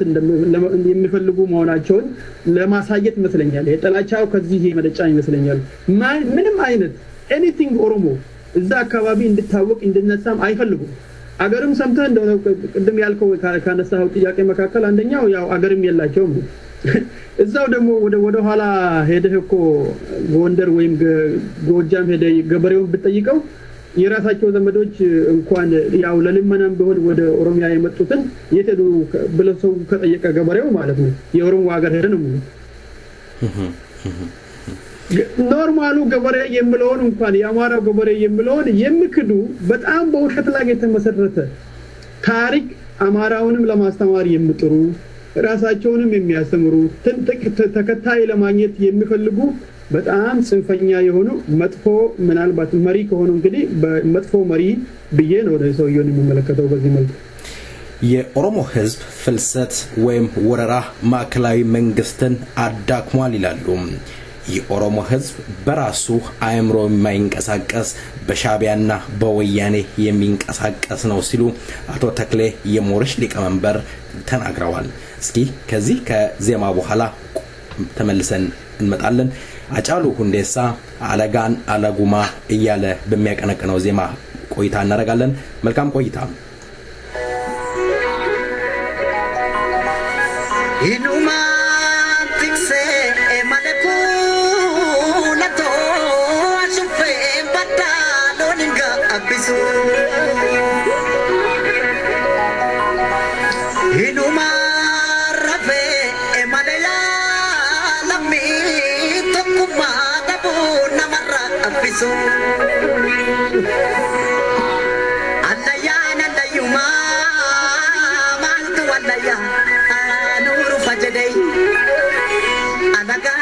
daguma alagana daguma maltu alaga adam firajede oporta orbina ma batu yo abano fi batate male roro ormarra dufte roro dinarra dufte maltu namado o abado watamale malo malo malo biya orma adakuna matibu galuna matibai biya ofi yagati sagarbo aduna manargu jaran chamsa dufta bobira ayasa wilenko saya nobori chamsa sinufnu birra chamsa sinufnu birra kinufnu kalo nutti bitani kalo nutti bitani kalo nutti bitani furdanna nalbe danu fitani malo malo malo jabilo tako ya jabilo tahoda jala kanna manya tunu kessa jira ama jabilo tako ya jabilo tahoda jala kanna manya tunu kessa jira amalo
sababul kuluba uresa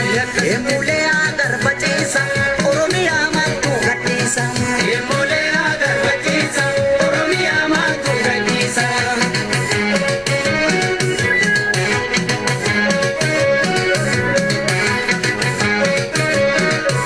sangao fajana ofne bane shakariti ushani bitata ushantamam bitagarini ya alama kawe angola labanini ya mareo duke jabanga labanini ya mareo duke jabanga ya amboke salola ata shankar gae matani apani siodwe ilmatira madu makani kurea gajidu goso masi ilmatiri kurea gajidu goso masi ilmatiri yandang kono gijimada ini mangko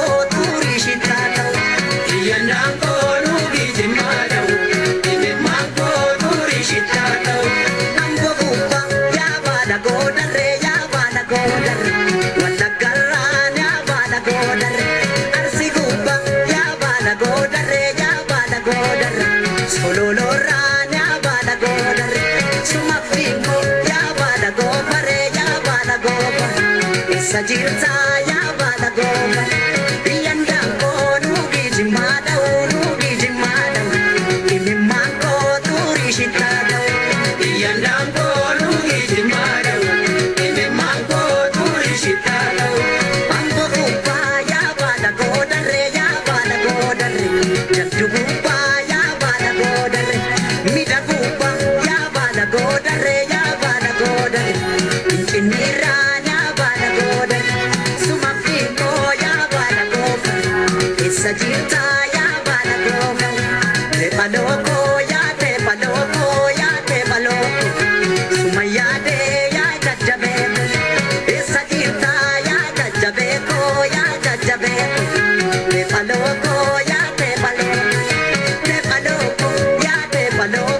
ተወዳጁን ድምፃዊ ሃጫሉ ሁንዴሳን ከልብ እናመሰግናለን። የራስን ሀገር ማን ይለቃል ኦሮሚያን አለቅም እያለ ያቀነቀነ ነው። በሌላ በኩል አቶ ተክሌ የሻው የኦሮሞ ህዝብ ወራሪ ነው፣ ሀገር የለውም፣ ሀገሩ ሌላ ሀገር እንደሆነ እየገለጹ ይገኛሉ። እንደውም ህንድ ውቅያኖስ ስለሆነ ወደ ህንድ ውቅያኖስ ተመለሱ ልንላቸው እንችላለን፣ ከሐረር ከከፋ እንዲሁም ከወለጋ ልናስወጣቸው እንችላለን፣ ሊገባቸው ይገባል ሲሉ በድፍረት ተናግረዋል። እንግዶቼ በድጋሚ እንኳን ደህና መጣችሁ እላለሁኝ። የኦሮሞ ህዝብ የራሱ የሆነ አጀንዳ የለውም። በሻቢያና በወያኔ ተነድፎ የሚሰጠውን አጀንዳ እንዳን አጀንዳ ይዞ የሚንቀሳቀስ ህዝብ ነው እንጂ እውቀትም እንደሌለው እየገለጹ ይገኛሉ። አቶ ተክሌ ሻው በ2012 ዓመተ ምህረት በፓልቶክ ላይ ሲናገሩ እንደሰማኋቸው የኦሮሞ ፖለቲከኞች እውቀትም እንደሌላቸው ሲገልጹ ይደመጣል። የኦሮሞ ህዝብ የራሱ የሆነ አጀንዳ ወይም ጥያቄ የለው ምን ትሉኛላችሁ እዚህ ላይ? በጣም ቀላል ነው ይሄንን ለመመለስ። ምናልባት አቶ ተክሌ የተሳሳቱት ነገር የራሳቸውን አስተሳሰብ ማለት ነው በጭንቅላታቸው ያለውን ኦሮሞ እንደዛ የሚያስብ መስሏቸው ይሆናል። እነሳቸው ቅርብ ጊዜ የሚያወሩት ያው ተስፋዬ ታሪክ ጻፈላቸው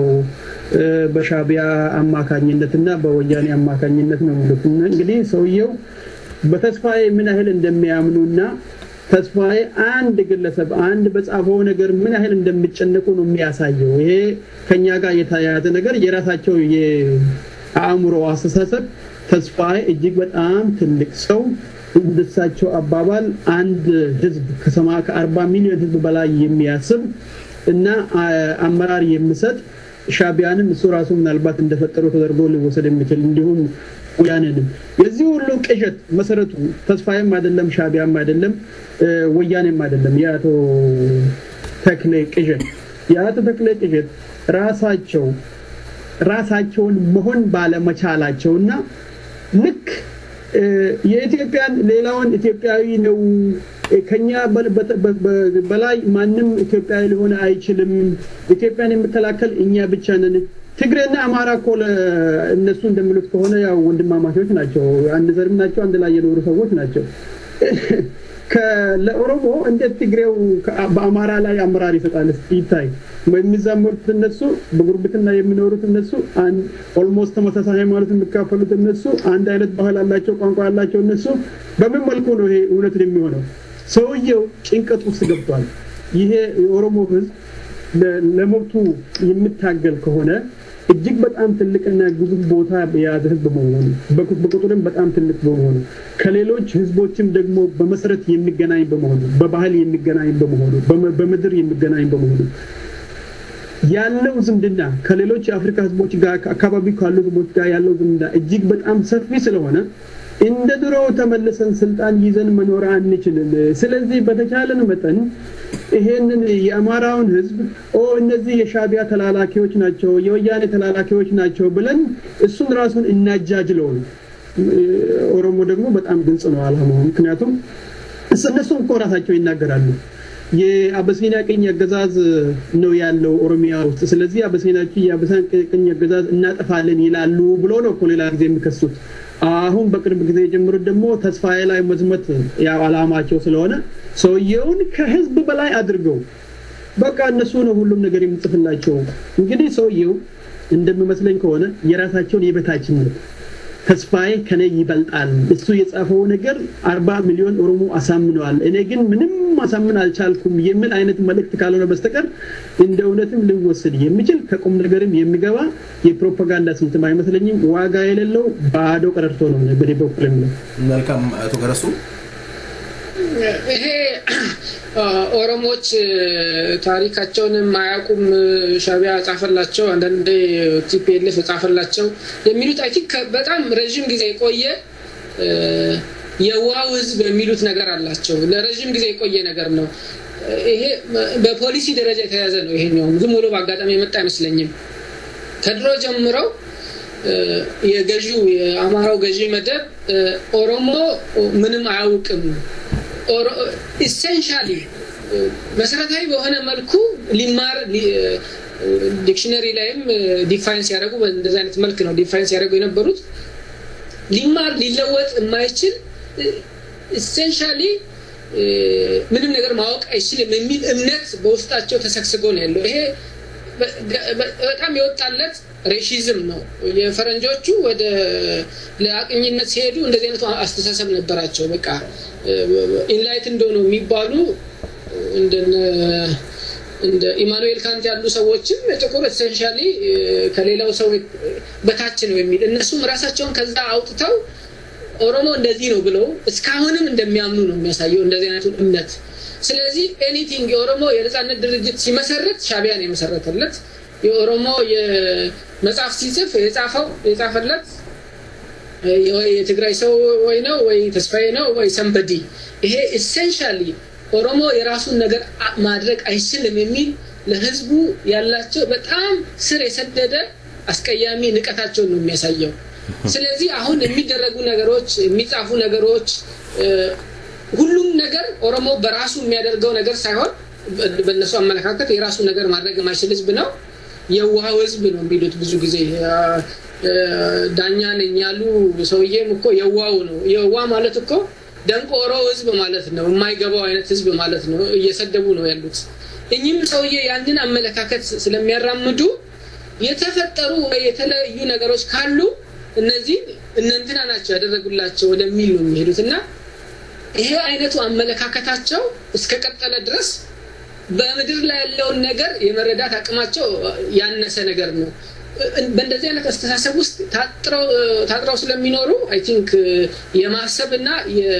ስለ ኦሮሞ የመረዳት አቅማቸው በጣም ውስን ነው የሚመስለኝና ከዚህ የተሻለ ነገር ማለት አይችሉም ብዙዎቻቸው አይ አንዳንዶቹ ናቸው ውጭ ሀገር ሄደው እንደዚህ ፈረንጆቹ እንደዚህ ያደረጉላቸው ኢሴንሻሊ መማር ማወቅ አይችልም የሚል እምነት ነው ማለት ነው እና ይሄ በጣም አደገኛ የሆነ አይነት አስተሳሰብ ነው ምክንያቱም አንደኛ የሰው ልጆች በሙሉ ኩልነት አይቀበሉም ሌላውን ሰው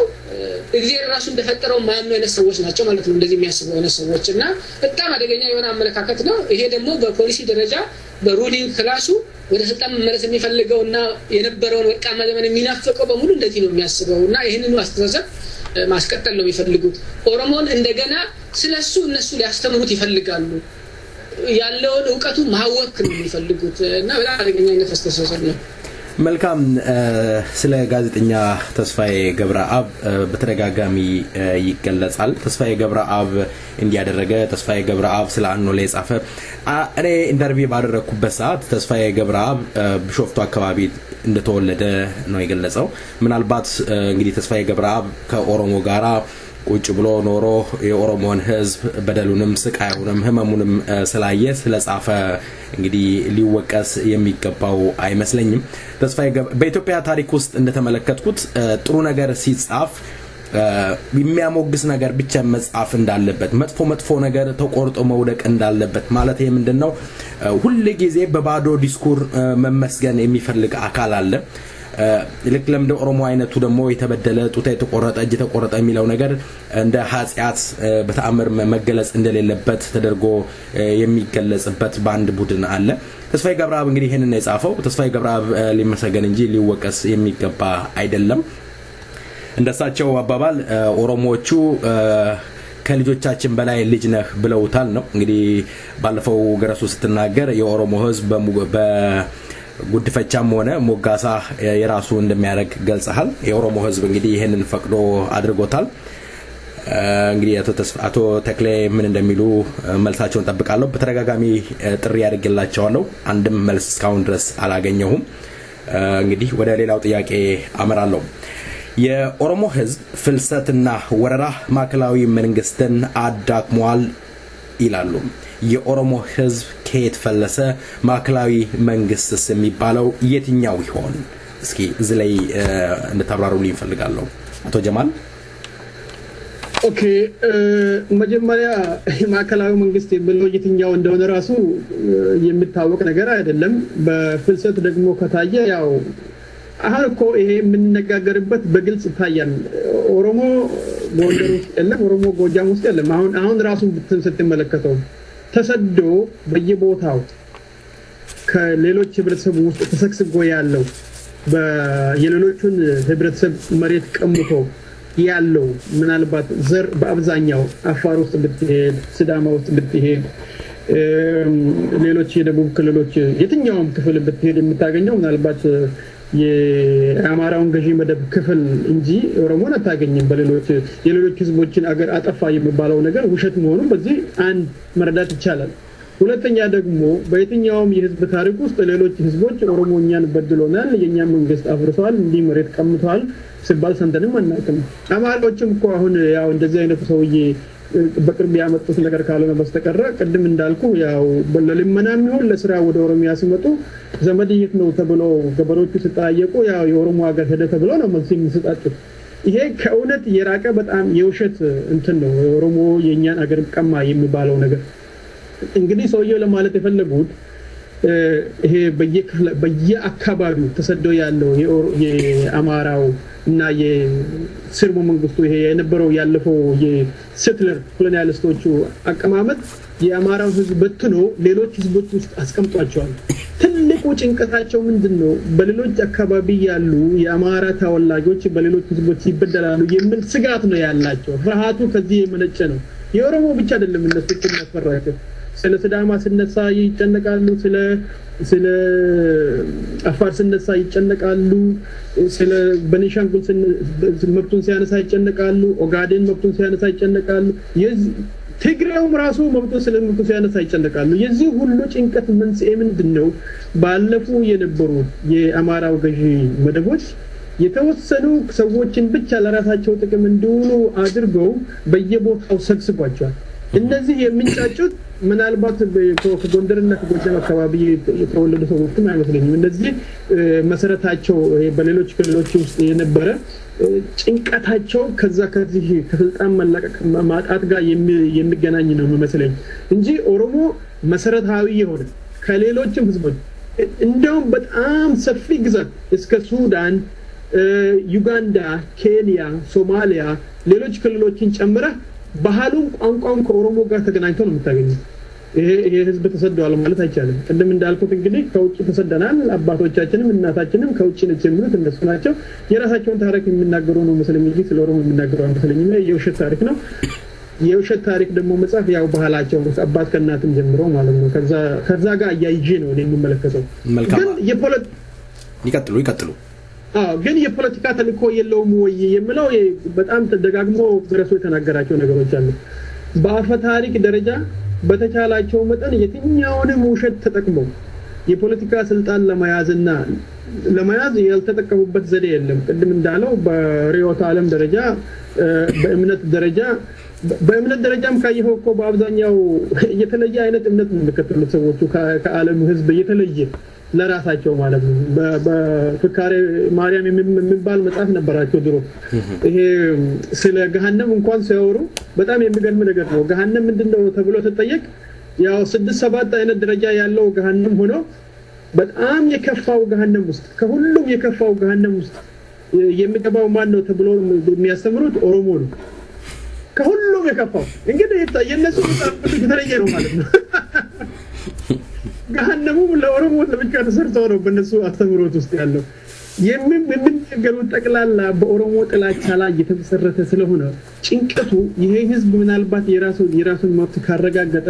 በቃ ለኛ አልቆልናል የሚል አይነት በዛ ላይ የተመሰረተ የጭንቀት ፖለቲካ ነው ያካሄዱ ያሉት እንጂ በእውነት ላይ የተመሰረተ ነገር አይደለም ኦሮሞ ነባር የነበረ ከሌሎች ህዝቦች ጋር በጣም በሰፊ ግንኙነት ያለው በባህልም በቋንቋም በአሰፋፈርም በህዝብ ብዛትም በመጋባትም በጣም ሰፊ ነውና ይሄ የውሸት ታሪክ ምንም አይጠቅማቸውም ዝም ብሎ ነው እንዲሁ ሰውየው ምንጫጩት መሰለኝ መልካም እንግዲህ ይሄ ኦሮሞ ፎቢያ የሚባለው ነገር መሰለኝ አቶ ገረሱ እዚህ ላይ በአማራው ገዢ መደብ ታሪክ ውስጥ በተለያየ ዘመን የተለያየ ዶክመንቶች ተፈጥረዋል የሆኑ አላማዎችን ለማስፈጸም አሁን ለምሳሌ ክብረ ነገስት የሚባለው 1270 አካባቢ የተጻፈው የስልጣኑን ከዛጉዎቹ ለመውሰድ እነሱ ራሳቸውን ሰለሞናዊ ነጋሲንን ዘራቸው ወደ ሰለሞን ይመለሳል የሚለው አይነት ነገር የተጻፈው የስልጣን ምንጭ ለመፍጠር ነው። አሁን አቡነ ተክለ ሃይማኖት የሚባሉ ሰውዬ በዛን ጊዜ ፍሳጽዮን የሚባሉ ሰውዬ የጻፉት ማለት ነው። እንደ ዶክትሪን ነው የተጠቀሙበት የፖሊሲ ዶክትሪን ነው። ታሪኩን ምንጫችን ይኩኖ አምላክ ምንጩ ከሰለሞናዊ ነጋሲ እንደሆነ እና ስልጣኑ በማይገባ መንገድ ወደ ዛጉዌዎቹ እንደተዛወረ እና ወደዚህ ወደ ሸዋው ለማምጣት የተጠቀሙበት ሜጀር ዶክመንት ነው። ሌላኛው ዶክመንታቸው አባ ባህሬ የጻፉት ይሄ ዜና ዘጋላ የተባለው ጽሁፍ ነው። በዛ ጽሁፍ ውስጥ ኦሮሞ እዛ ፈልሶ እንደመጣ መሬቱ የሱ እንዳልሆነ የሌሎች መሬት ወሮ እንደያዘ አድርገው ጻፉ። አሁን በኋላ ላይ የሚጻፉ ነገሮች ያንኑ ነው እንደገና ሪሳይክል የሚያደርጉት። ያም ዶክመንት ኦሮሞን ከመሬቱ ዲስፖሰስ ለማድረግ መሬት ለማሳጣት የተጻፈ ከዛ በኋላ በገዢው መደብ ስናምሮ ውስጥ ሰርጾ ገብቶ በተወሰነ ደረጃ በፐብሊኩ ውስጥ ገብቶ ወታደር የሚሆነው በዛ ተሞልቶ ገዢውም ደግሞ በዛ ነገር ላይ ተማምነው እንደ አይዲዮሎጂ ሲጠቀሙበት የነበረ ዶክትሪን ነው። ሌላኛው ዶክትሪን ይሄ የሳባ ታሪክ የሚባለው እሱ ራሱ የስልጣናቸው ምንጭ መለኮታዊ ለማድረግ የዘራቸውን ግንድ የነጋሲውን የስሮ መንግስቱን ግንድ ከሰለሞን ጋር ለማያያዝ የተጠቀሙበት ዶክመንት ነው። ሌሎች ዶክመንቶች አሁን ጀማል የጠቀሳቸው እነዚህና ራያ ማርያም ፉካራ ማርያም የተባሉት ኦሮሞ ራሱ የሰው ልጅም እንዳልሆነ ምክንያቱም ራያ ማርያም 1957 የታተመ ላይ ከኦሮሞ ሴት ጋር የተኛ ከእንስሳ ጋር እንደተኛ ይቆጠራል ብሎ ነው የጻፉት። 1960 የታተመ እኔ ራሴ ያለኝ መጽሐፍ ራያ ማርያም የሚል መጽሐፍ ላይ ደግሞ ኢየሱስ ማርያም ራእይ ታያለች እና እዛ ራእይ ውስጥ 5000 የሚያስከድ ገደል ውስጥ የተጣሉ እናቶችን ታገኛለች እና እነዚህ ምንድናቸው ኩነኔያቸው ምንድነው ብሎ ኢየሱስ ይጠይቃታል ይላል። እና እነዚህ የእስላም እናት የሻንቅላ እናት የፈላሻ እናት የጋላ እናት ከእንስሳ ጋር ግብረ ስጋ ያደረጉ ሰዎች ናቸው እዛ 5000 ዓመት የሚያስከድ ገደል ውስጥ የሚጣሉ ብሎ ነው የሚገልጸው። ይሄ በጣም በቅርብ ጊዜ 1960 የታተመ አቶ ዲልማ ጤሬሳ ለኃይለ ሥላሴ ኮምፕሌን አድርገው ከገበያ ተሰብስቦ ተቃጥሎ ግን እስካሁን አንዳንድ ቦታ የተመታተነ እኔም ራሴ ያለኝ መጽሐፍ ነው ይሄ መጽሐፍ። በሃይማኖት በዶክትሪንም ደረጃ ቤተክርስቲያኗም ራሱ እንደ ኢንስቲትዩሽን የዚህ አካል ሆና እንደዚህ አይነቱን አስተሳሰብ ስታራምድ የነበረበትና ክብረ ነገስት የሚባለው ስልጣኑን ከዛጉዌዎቹ ለመውሰድ የተጠቀሙበት የፖሊሲ ዶክትሪን ዜና ዘጋላ ብሎ አባ ባህሬ የጻፈው ኦሮሞ ሀገር የለውም የሚለውን እምነት በገዢዎቹ መደብ ውስጥ ለማሰረጽ እና ኦሮሞንም ያንኑ ስሜት ውስጥ እንዲገባ ምክንያቱም ይሄ ነገር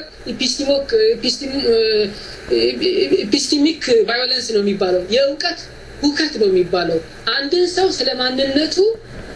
የሌለ አይነት ነገር ኢንፎርሜሽን በመንገር ማንነቱን እንዲረሳና እንዲጠፋ ማድረግ እና ከዛ በኋላ እሱም ራሱ የገዢዎቹ ዶሚናንት ግሩፕ ያደረገውን ነገርና የሚናገረው ነገር እንዲያምን ለማድረግ የተጻፈ የፖሊሲ ዶክመንት ነው። እና ሌሎችንም እንደዚህ አይነት ነገር መጥቀስ ይቻላል። በየዘመኑ ከዘመኑ ጋር የሚሄዱ ነገሮችን ጽፈው እነሱ እንደ እውነት እንደ ታሪክ ምንጭ እንደ እውነት ምንጭ እንዲጠቀሙበት ነው ያደረጉት። ኦሮሞ ወደዚህ ከነሱ ጋር በመሬት ላይ ተጋጭቷል ምንም ጥያቄ የለውም። ግን ሰፍሮ ወደዛ ሄደ የሚለው ነገር ለምሳሌ የኦዳ ነቤ የሚደረገው የገዳ ጉባኤ 2009 የተደረገው የገዳ ጉባኤ በጉባኤ ላይ በየ8 አመቱ ነው የሚደረገው 226ኛ ጉባኤ ነው 2009 የተደረገው ኦዳ ነቤ 226 በ8 ብታባዙ 1800 አመት ኦዳ ነቤ አካባቢ ተደርጓል ማለት ነው ጉባኤ። ሌላኛው ከዚህ ጋር ታይዞ የሚቀርበው 26ኛው የቦረና አባገዳ በይባቦ የሚባለው ቦረና አሁን ያለበት ቦታ ከኖርዝ ነው ወደ ሳውዝ ሙቭ ያደረገው እሱ አባገዳ በነበረበት ዘመን ይሄ የሆነው 1657 አካባቢ ነው ከኖርዝ ነው ወደ ሳውዝ ቦረና ቦሮ ከሚባል ቦታ ነው ቦሮ ማለት ኖርዝ ማለት ነው ወደ ሳውዝ ሙቭ ያደረገው። ይሄ የሚያሳየው እዚህ ሌላኛው ዲሞግራፊውን ነው ማየት የሚቻለው አንድ ከሌላ ቦታ የመጣ ኮሚኒቲ ውስን ነገር ነው የሚሆነው ቁጥሩ ግን የኦሮሞ ስታዩት ኢትዮጵያ ውስጥ እንደ ኦሮሞ ሰፊ የለም ኬንያ ሲግኒፊካንት ነው ከኦሮሞ ጋር ተያያዙ በቋንቋ በጣም የሚቀራረቡ እንደነ ፉላኒ ያሉ እስከ ማሊ እስከ ናይጄሪያ የሚዘልቀው ቁጥሮቹን ራሳቸው እስከ 10 ምናምን ብትቆጥሩ በጣም የተቀራረቡ የባህልና የቋንቋ ተያያዥነት ያላቸው ህዝቦች ናቸው ያሉት እነ ቱትሲን ብትወስዱ እነ መሳይን ብትወስዱ የሶማሌን ብትወስዱ ይሄንን ሰፊ በጣም ሰፊ የሚባል በጣም ብዙ 100 ሚሊዮኖች የሚቆጠሩ ህዝቦች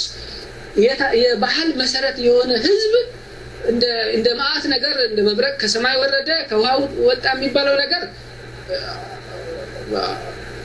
ይሄንኑ ኦሮሞን ዲስፖሰስ ለማድረግ የተፈጠረ የፖሊሲ ዶክመንት ነው ከዛ ተነስተው ነው ያንኑ 1522 የተጻፈው ጽሁፍ እስካሁንም ያመኑ እኛን እሱን እንድናምን የሚፈልጉ አይነት ሰዎች ናቸው መልካም ለዚህ ሰዎች የአስተፋፈር ጉዳይ ላይ አሁንም መልሽ አንድ አይነት ሐሳብ ልስጥ እዚህ ላይ ሻጠር ያርጉት እንደው ጠቅላላውን ኢስት አፍሪካን ሆርን ኦን አፍሪካን በጠቅላላ ከተመለከት ሩዋንዳን ብትወስድ ብሩንዲን ብትወስድ ሶማሊያን ብትወስድ ታንዛኒያን ብትወስድ ኬንያን ብትወስድ ዩጋንዳን ብትወስድ ኤርትራን አካባቢ ጨምሮ ብትወስድ በጠቅላላ ያለው ህዝብ ኩሽ እኮ ነው ይሄ ማለት እንግዲህ ከአማራውና ከትግሬው ጋር ምንም ግንኙነት ያለለው ማለት ነው እነዚህ ሴሞች ናቸው እንግዲህ በመሰረታቸው የኩሽ መሰረቱ ደግሞ ኦሮሞ በአብዛኛው በሰፊው አካባቢ ሰፍሮ ያለው በጠቅላላ የኦሮሞ ህዝብና ሌሎቹ ናቸው የዚህ ሁሉ መሰረት ደግሞ ኦሮሞ ነው በግልጽ የምታይ ነገር ነው ሰዎቹ ትልቁ ጭንቀታቸው የህዝብ እጅግ በጣም ሰፊ የአገሩ ባለቤት ከሌሎች ህዝቦች ጋር እጅግ በጣም ሰፊ ግንኙነትና መሰረት ያለው መሆኑን ስለሚያውቁ እኛ መጤዎችንን ከነጮቹ ጋርም ያላቸው ግንኙነት እኮ ከመጤነት ጋር የተያያዘ ነው የጭንቀታቸው መሰረት የዚህ አካባቢው ህዝብ ነባሩ ህዝብ የአገሩ ባለቤት ከሆነ እኛ ከዚህ መፈናቀላችን ነው ብለው ስለሚፈሩ ሁሉ ጊዜ አፍሪካዊነትን ከርተው ቅድም ገረሱ ያላቸው እኛ ኮኬዥያንን ወይም ደግሞ ነጮችንን ያሉበት ትልቁ መሰረት አናሳ ናቸው በአካባቢው ያልነበሩ በኋላ የፈለሱ የሰፈሩ በሌላው ህዝብ አሁንም እንዋጣለን ብሎ የሚፈሩ በፖሊሲ ደረጃ የተቀመጠ ኃይለ ሥላሴም ይስል የነበረ ነገሮች ናቸው ትልቁ ጭንቀታቸው ከዚህ ጋር የተያያዘ ነው እንጂ ኦሮሞ አካባቢው ባለቤት ሳይሆን ቀርቶ አይደለም መልካም 2 ደቂቃ ተጣጣችኋለሁ 4 ጥያቄዎች ቀሪ ስላሉኝ ወደዛ ቶሎ ለመሄድ ስለምፈልግ ነው 2 ደቂቃ ውስጥ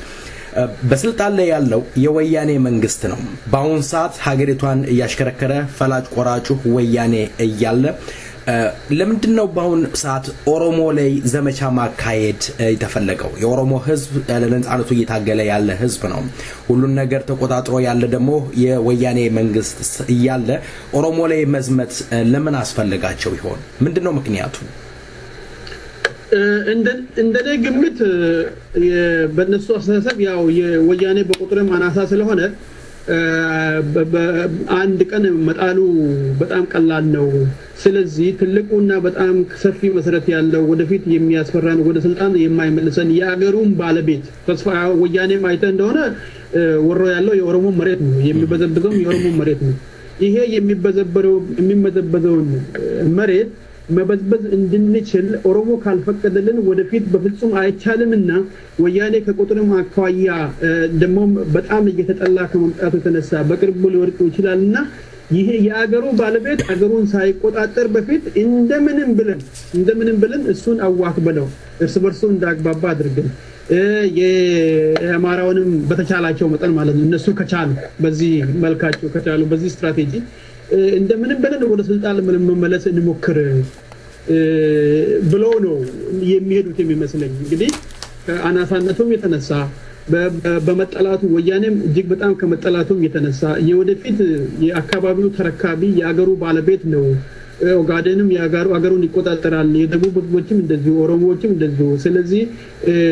እኛ የስልጣን ባለቤት ልንሆን አንችልም የሚለው ጭንቀት ገና ለገና ሰዎች ህዝቦች መብታቸውን ያገኛሉ አገራቸውን ያስተዳድራሉ የሚል ፍርሃቻ ስለፈጠረባቸው እየቀጠቀጣቸው ያለውን ወያኔ ትተው ሌሎች ህዝቦች ላይ በተለይም ደግሞ ኦሮሞ ላይ ያተኮሩ ነው መስለኝ አቶ ገረሱ እኔ የሚመስለኝ አንደኛ ከወያኔ ጋር መሰረታዊ የሆነ ግጭት የላቸው ግጭታቸው ስልጣን ማን ይይዛል ነው ግን የመንግስቱ ይዘት ላይ እዛ የተፈጠረው መንግስት ይዘት ላይ ምንም ግጭት የላቸውም ይሄ መንግስት የሰፋሪዎች መንግስት ነው ኤክስክሉሲቭሊ ወይ በትግራይ ተወላጆች ወይ በአማራ ገዢ መደቦች ይያዛል ግን ማን እኔ ሊቆጣጠር ነው የሚሉት እንጂ ኦሮሞ ከሚይዘው የትግራይ ሰዎች ቢይዙት ይመርጣሉ ምክንያቱም ሁለቱም የመንግስቱ ይዘት መበዝበዣ እንደሆነ ነው ማለት ይሄኛው አይነት ባህሪ ሴትለር ስቴት በተቋቋመበት አየርላንድ ቢኬድ ሳውዝ አፍሪካ ቢኬድ ወይ ታይዋን ቢኬድ ሰፋሪዎች የመሰረቱት መንግስት ሁልጊዜም ቢሆን ዋናው የመንግስት ስራ ሴኩሪቲውን አጠንክሮ ስልጣኑን ኤክስክሉሲቭሊ ይዞ ከነባሩ ህዝብ መጠበቅ ነው ስለዚህ እኛ የበለጠ ስልጣናችንን የኢኮኖሚያችን ምንጭ የበዝበዣ ምንጫችን የሆነው ሌላውን ሰው ኢኮኖሚ የምንጠቀምበትን መሳሪያችንን ወደ ነባሩ ህዝብ ይመለሳል ከዛ እንጠፋለን እንደውም እኮ ወሬያቸው በሙሉ ሀገር ማዳን ነው የሚለው ሀገር ከሀገር የሚሉት እነሱ ያንን ስቴቱን ነው ስቴቱን የሚጠብቁት ከሌላ ጠላት ሳይሆን ከራሱ ከነባሩ ህዝብ ነው የኦሮሞ ወደ ስልጣን መምጣት የሲዳማ ወደ ስልጣን መምጣት የኦጋዴኑ በራሱ ጉዳይ ላይ ወሰን የወላይታው ህዝብ ራሱ ማስተዳደሩ ይሄኛው ነው የሀገር መበላሸትና አደጋ ስለዚህ እንትኑ መሰረታዊ የሆነ ልዩነት ስላላቸው እነሱ አሁን ስልጣን ላይ ሆኖ ህዝቡን ከሚጨቁነው ኃይል ይልቅ in the long run የራሱን ሀገር ሊቆጣጠር የሚፈልገውን ኃይል ማዳከም ላይ ነው ያተኮሩትና ታክቲካል የሆነው ጠላትተው ስትራቴጂክ ነው የሚሉትን ኃይል ምክንያቱም ስታተስ ኮ ሜንቴን ስለሚፈልጉ እሱ ላይ ማተኮራቸው ነው የሚመስለኝ ከነሱ ጋር መሰረታዊ ግጭት የለንም የስልጣን ማን ስልጣን ላይ ይወጣል ብቻ የሚል አይነት አመለካከት ነው የሚሆነውና ይሄ ነገር ደግሞ እዛ ሀገር ውስጥ ያለውን ግጭት ያሰፋል እዛ ሀገር ውስጥ ያለው ጭቆና አሁን ያለው ጨቋኝ ኃይል ነገሮችን እንዳለ ይዞ ለረጅም ጊዜ እንዲቀጥል ያግዟል ብያስባለሁ መልካም አመሰግናለሁ የኦሮሞ ህዝብ የታሪክ እስረኛ ሆኖ ተቀምጧል የመቶ ዓመት ታሪክ ወይም ወደ ኋላ ተመልሶ እያጠነጠነ ይገኛል የፊቱን ትቶ ወይም ለነጻነትና ለክብር ለሁላችንም የምትሆንቷን አዲስቷን ኢትዮጵያ መገንባቱን ትቶ ያለፈውን ወደ ኋላ ተመልሶ እያመነጀገ ይገኛል ይብለው ይከሳሉ እንደው የኦሮሞ ህዝብ እንደው የታሪክ እስረኛ ሆኖ ይሆን I think ይሄን በጣም የተሳሳተ አባባል ይመስለኛል በመጀመሪያ ኦሮሞ የታሪክ እስረኛ ሆኖም አያቅም ወደፊትም ሊሆንም አይችልም ምናልባት ሰውየው አሁንም ቅድም እንዳልኩት እየጨነቃቸው ኦሮሞ ወደፊት እየተጓዘ መሆኑ ነው ለምሳሌ በእሳቸው አስተዳደር ጊዜ ኦሮሞ በራሱ ቋንቋ መማርም መጻፍም አይችልም ነበር በራሱ ቋንቋ መዳኘትም አይችልም ነበር ስለዚህ አሁን የኦሮሞ ደግሞ በራሱ ቋንቋ አትሊስት መማሩ በጣም ጨንቋቸዋል ሰምተን እንደሆነ ደግሞ ሰውየው ሲናገሩ ኦሮሚያ የሚባል ያልነበረ ነገር ተፈጥሯል ነው የሚሉት እንግዲህ ወደ ኋላ መጓዝ አይመስለኝም ኦሮሚያ የሚባል ነገር ድሮ ካልነበረና እሳቸው እንደሚሉት አሁን አዲስ ተፈጥሮ ከሆነ ወደፊት ተጓዟል ማለት ነው ህዝቡ አትሊስት የራሱን ሀገር በስም አስጠርቷል ማለት ነው ይሄ ወደ ኋላ መመልከት የሚሉት ነገር ውሸት ነው ከአነጋገራቸው ራሱ ወደፊት እየገሰገሰ ያለውን የኦሮሞን ህዝብ መቆጣጠር አንችልም ዝም ብለን ከተኛን ስለዚህ እንደምንም እናስጣላ ይሄን ህዝብ እናስጣላው ከሌሎች ጋር እናጣላው በተለይም ከአማራው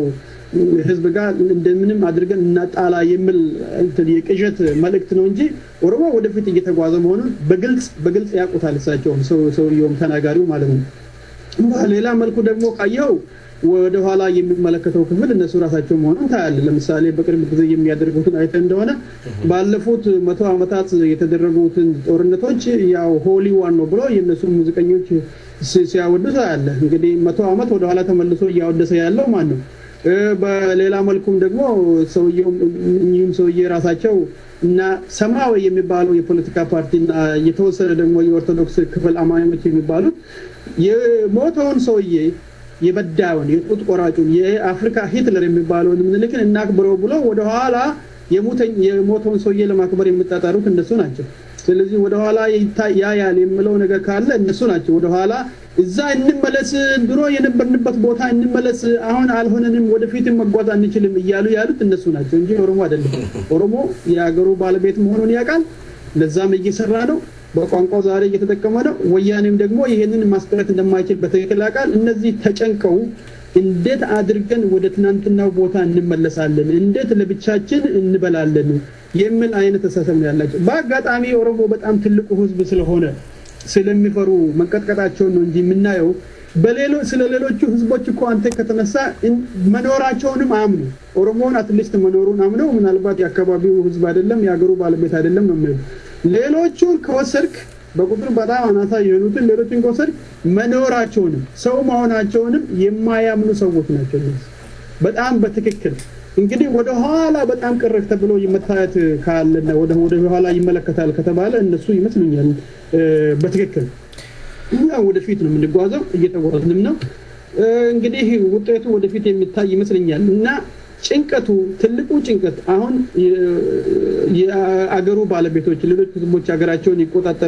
ይቆጣጠራሉ ብሎ ሌሎቹ ላይ ከማተኮር እንደሚመስለኝ ከሆነ ሀገራቸውን የቀማው ወያኔ ነው በግልጽ የምታይ እነሱም ራሳቸው የሚያውቁት ከስንትና ስንት ቦታ የአማራ ህዝብ ተሰደው እዛው ትግራይ ክፍለ ሀገር ተቀላቅሏል እሱ ነፃ መውጣት ላይ ቢያተኩሩ የተሻለ ይመስለኛል ከሌሎች ህዝቦች ጋር ከማጋጨት የአማራ ህዝብ መልካም ገረሱ ወደ ኋላ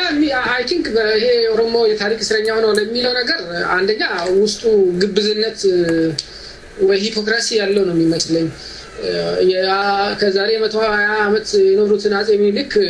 100 አመት በፊት የኖሩትን አጼ ሚኒሊክ የሙት አመት እናከብራለን ብለው በአንድ በኩል ክርክር እየፈጠሩ በሌላ በኩል ደግሞ እኛ የገዳዮችን ታሪክ የማክበር መብት አለን ወይ ብናከብር ምንም ችግር የለውም እናንተ ደግሞ ስለሞቱ ህዝቦቻችሁ ወይ ሰዎቻችሁ አትናገሩ የሚል አይነት ነገር እርስ በጣም የሚቀርብ እና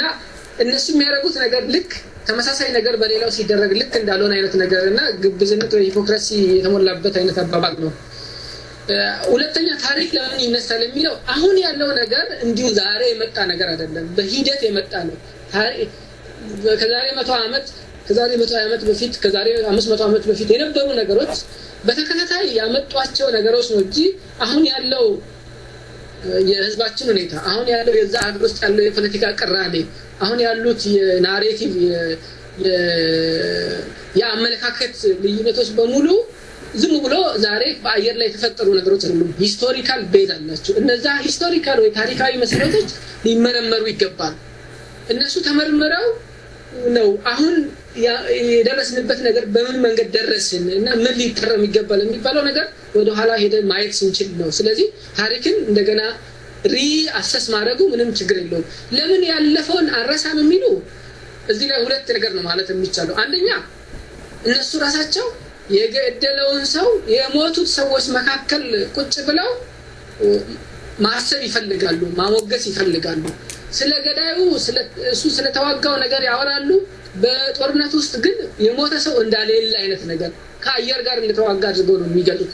ሁለተኛ ዴዝሞንድ ቱቱ ስለ አፓርታይድ ያለፈውን ነገር በሙሉ መርሳት አለብን ተብሎ ሲጠየቁ እና መዝጋት አለብን ብለው ሲጠይቁ ነው የነበረውን ነገር እንደገና አንስተን ተወያይተን ስለሱ በቂ ግንዛቤ አግኝተን መዝጋት ነው ያለብን እንጂ እንዲሁ አይዘጋም ያልተከፈተ መጽሐፍ አይዘጋም ፕሮፐርሊ መጽሐፉን መክፈት አለብን ነው ያሉት እዛ ሀገር ውስጥ ያለውን ግጭት እስከ መጨረሻው እንዲቆም ካስፈለገ የነበረው ነገር ምን እንደነበረ ተቀባይነት አግኝቶ እውቅና አግኝቶ የነበረው ስህተት ተወስዶ በዛ የተጎዱ ህዝቦች ችግራቸው ሪኮግናይዝድ ሆነው ያ ነገር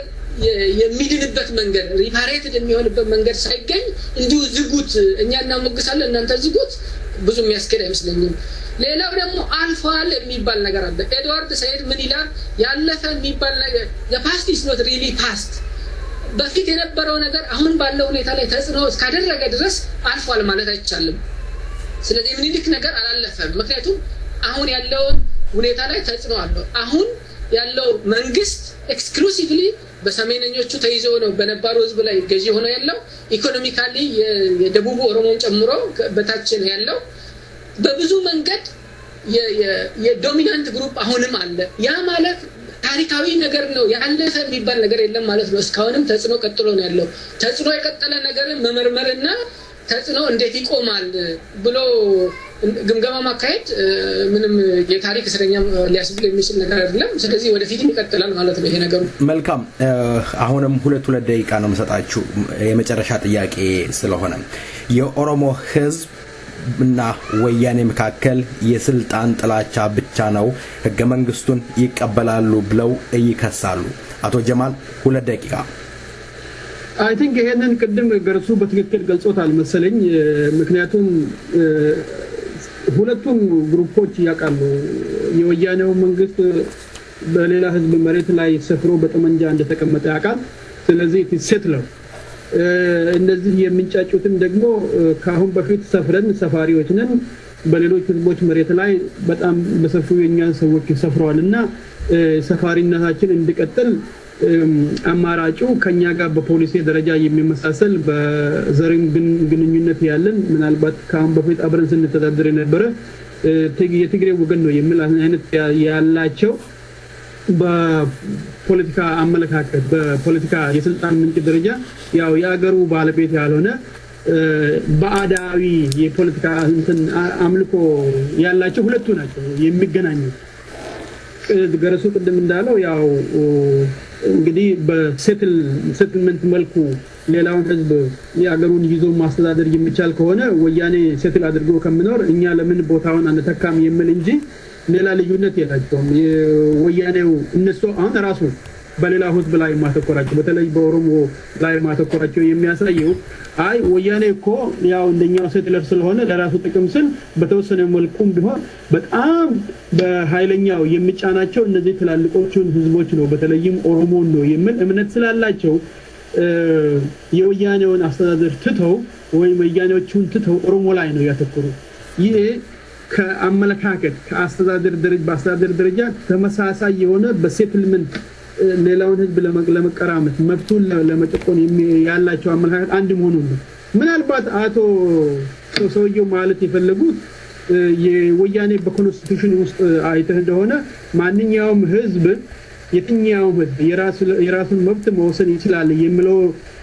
እነሱ የሚያወግዙት በጣም ትልቅ አንድ እንትን አለ አንቀጽ 39 አንቀጽ 39 ኖረ አልኖረ ወይም ደግሞ ጠቅላላ ኮንስቲቱሽኑ ቢቀደድ ባይኖር የኦሮሞን ህዝብ የራሱን መብት ከመወሰን የሚያግደው ምንም መሰረታዊ የሆነ ነገር የለም ብዙዎቹ ወይም አብዛኛው ሁሉም የሌሎች አገሮች ራሳቸውን እድል በራሳቸው የወሰኑ ህዝቦች እንደዛ አይነት ተመሳሳይ አንቀጽ በአገራቸው ነፃ ከወጡበት አገር ሳይኖር ነው ነፃ ያወጡ ምንም ይሄው ማነው ሰው ሱዳንን ብትወስድ የከንተን ውስጥ እንደዛ አይነት ነገር ውስጥ የለም የሱዳን ኮንስቲቱሽን ሌሎቹም አገሮች ምንም አይነት ተመሳሳይ አንቀጽ ይሄ ኢንተርናሽናል ሎው ነው አንድ ህዝብ ተበደልኩኝ ብሎ ካለ ምን ጊዜ የራሱን መብት መወሰን የሚችለው ኢንተርናሽናል ሎው ነው ምንም ከወያኔ ኮንስቲቱሽን ጋር ግንኙነት የለውም ይሄ ለሰውየውን እንግዲህ ተመሳሳይ ነው ብሎ ያሳሰባቸው ህዝቦች የራሳቸውን እድል መወሰን ይችላሉ የሚለው እንግዲህ ይሄ ሰውዬ ለዲሞክራሲ የሚታገሉ ከሆነ መጀመሪያ ይሄን አንቀጽ መቀበል ያለባቸው ይመስለኛል because it's an international law it has nothing to do with ወያኔ ለዲሞክራሲ እንታገላለን የሚሉ ኃይሎች በጠቅላላ ህዝብ የራሱን መብት በራሱ መወሰን ይችላል የሚለው መቀበል የሚችሉ ከሆነ ብቻ አለዛማ ያው እንደ አጼ መለስ ወይም ደግሞ አጼ ምኒልክ ሰውን መፍጀት ነው ማለት ነው የሚፈልጉት ይሄ ቅድም ያነሳው ሶሪ ኦኬ ያጠቃሉልኝ ይሄ ኢንዲቪጁዋል ራይት የሚለው ነገር አሁን እነሱ የሚያወሩት ዋናው ትልቁ ነገር እንደምሰለ ህዝብ መብት የለውም ግለሰቦች ናቸው በህዝብ ላይ መወሰን የሚችሉት የሚለውን እጅግ በጣም መሰረታዊ በሆነ መልኩ ህዝብን አናሳ አድርጎ ከግለሰቦች በታች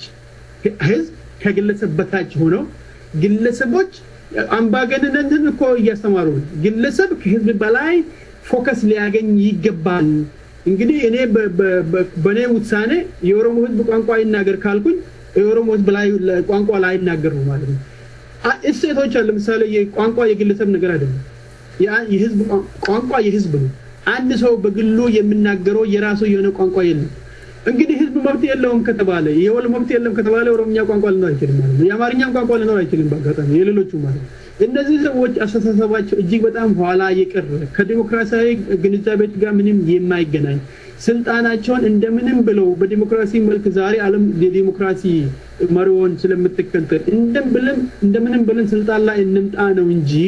የህዝቦችን መብት ለማክበር የራስን እድል በራስ የመወሰንን መብት ለማክበር የማያከብሩ ስለሆነ ወያኔ ደግሞ ኮንስቲቱሽን አትሊስት ያቺ ስላለችው በሱ እናመሳስላቸዋለን ብለው የሚጫጩ ነው ስለዚህ ሌላ መሰረት የላቸው መልካም ገረሱ አሳጥርልኝ I think በመሰረታዊ በሆነ መልኩ አሁን ያለው ስልጣን ላይ ያለው ኃይልና ወደ ነበሩበት ለመመለስ የሚፈልጉ ኃይሎች መካከል መሰረታዊ የሆነ ልዩነት የለም ሁለቱም የሴትለር ስቴት እንደዚህ አይነቱ ከስልጣን መንግስቱ ስልጣን ይዘው ከኢኮኖሚ ከሴኩሪቲ እና ከሌሎች ሶሻል ሰርቪሶች ሌላውን አግለው ለማቆየት በመፈለግ ሁለቱም ተመሳሳይ ናቸው በወያኔና በእነሱ መካከል አንድ መሰረታዊ ልዩነት ያለው ወያኔ አሁን የህዝቦች ትግል የደረሰበትን ደረጃ አይቶ ግማሹን ተገዶ ሌሎች ህዝቦች በተወሰነ መልኩ ራሳቸውን እንዲያስተዳድሩ በቋንቋቸው ትምህርት ቤት እንዲማሩና በፍርድ ቤት እንዲዳኙ በተሟላ መልኩ ባይሆንም በተወሰነ ደረጃ ተቀብሎታል እነሱ ደግሞ አሁንም በዛ በነበረው ዘመን ያሉ ሁሉም ሰው አንድ አይነት ቋንቋ ብቻ እንዲናገር ሁሉም ሰው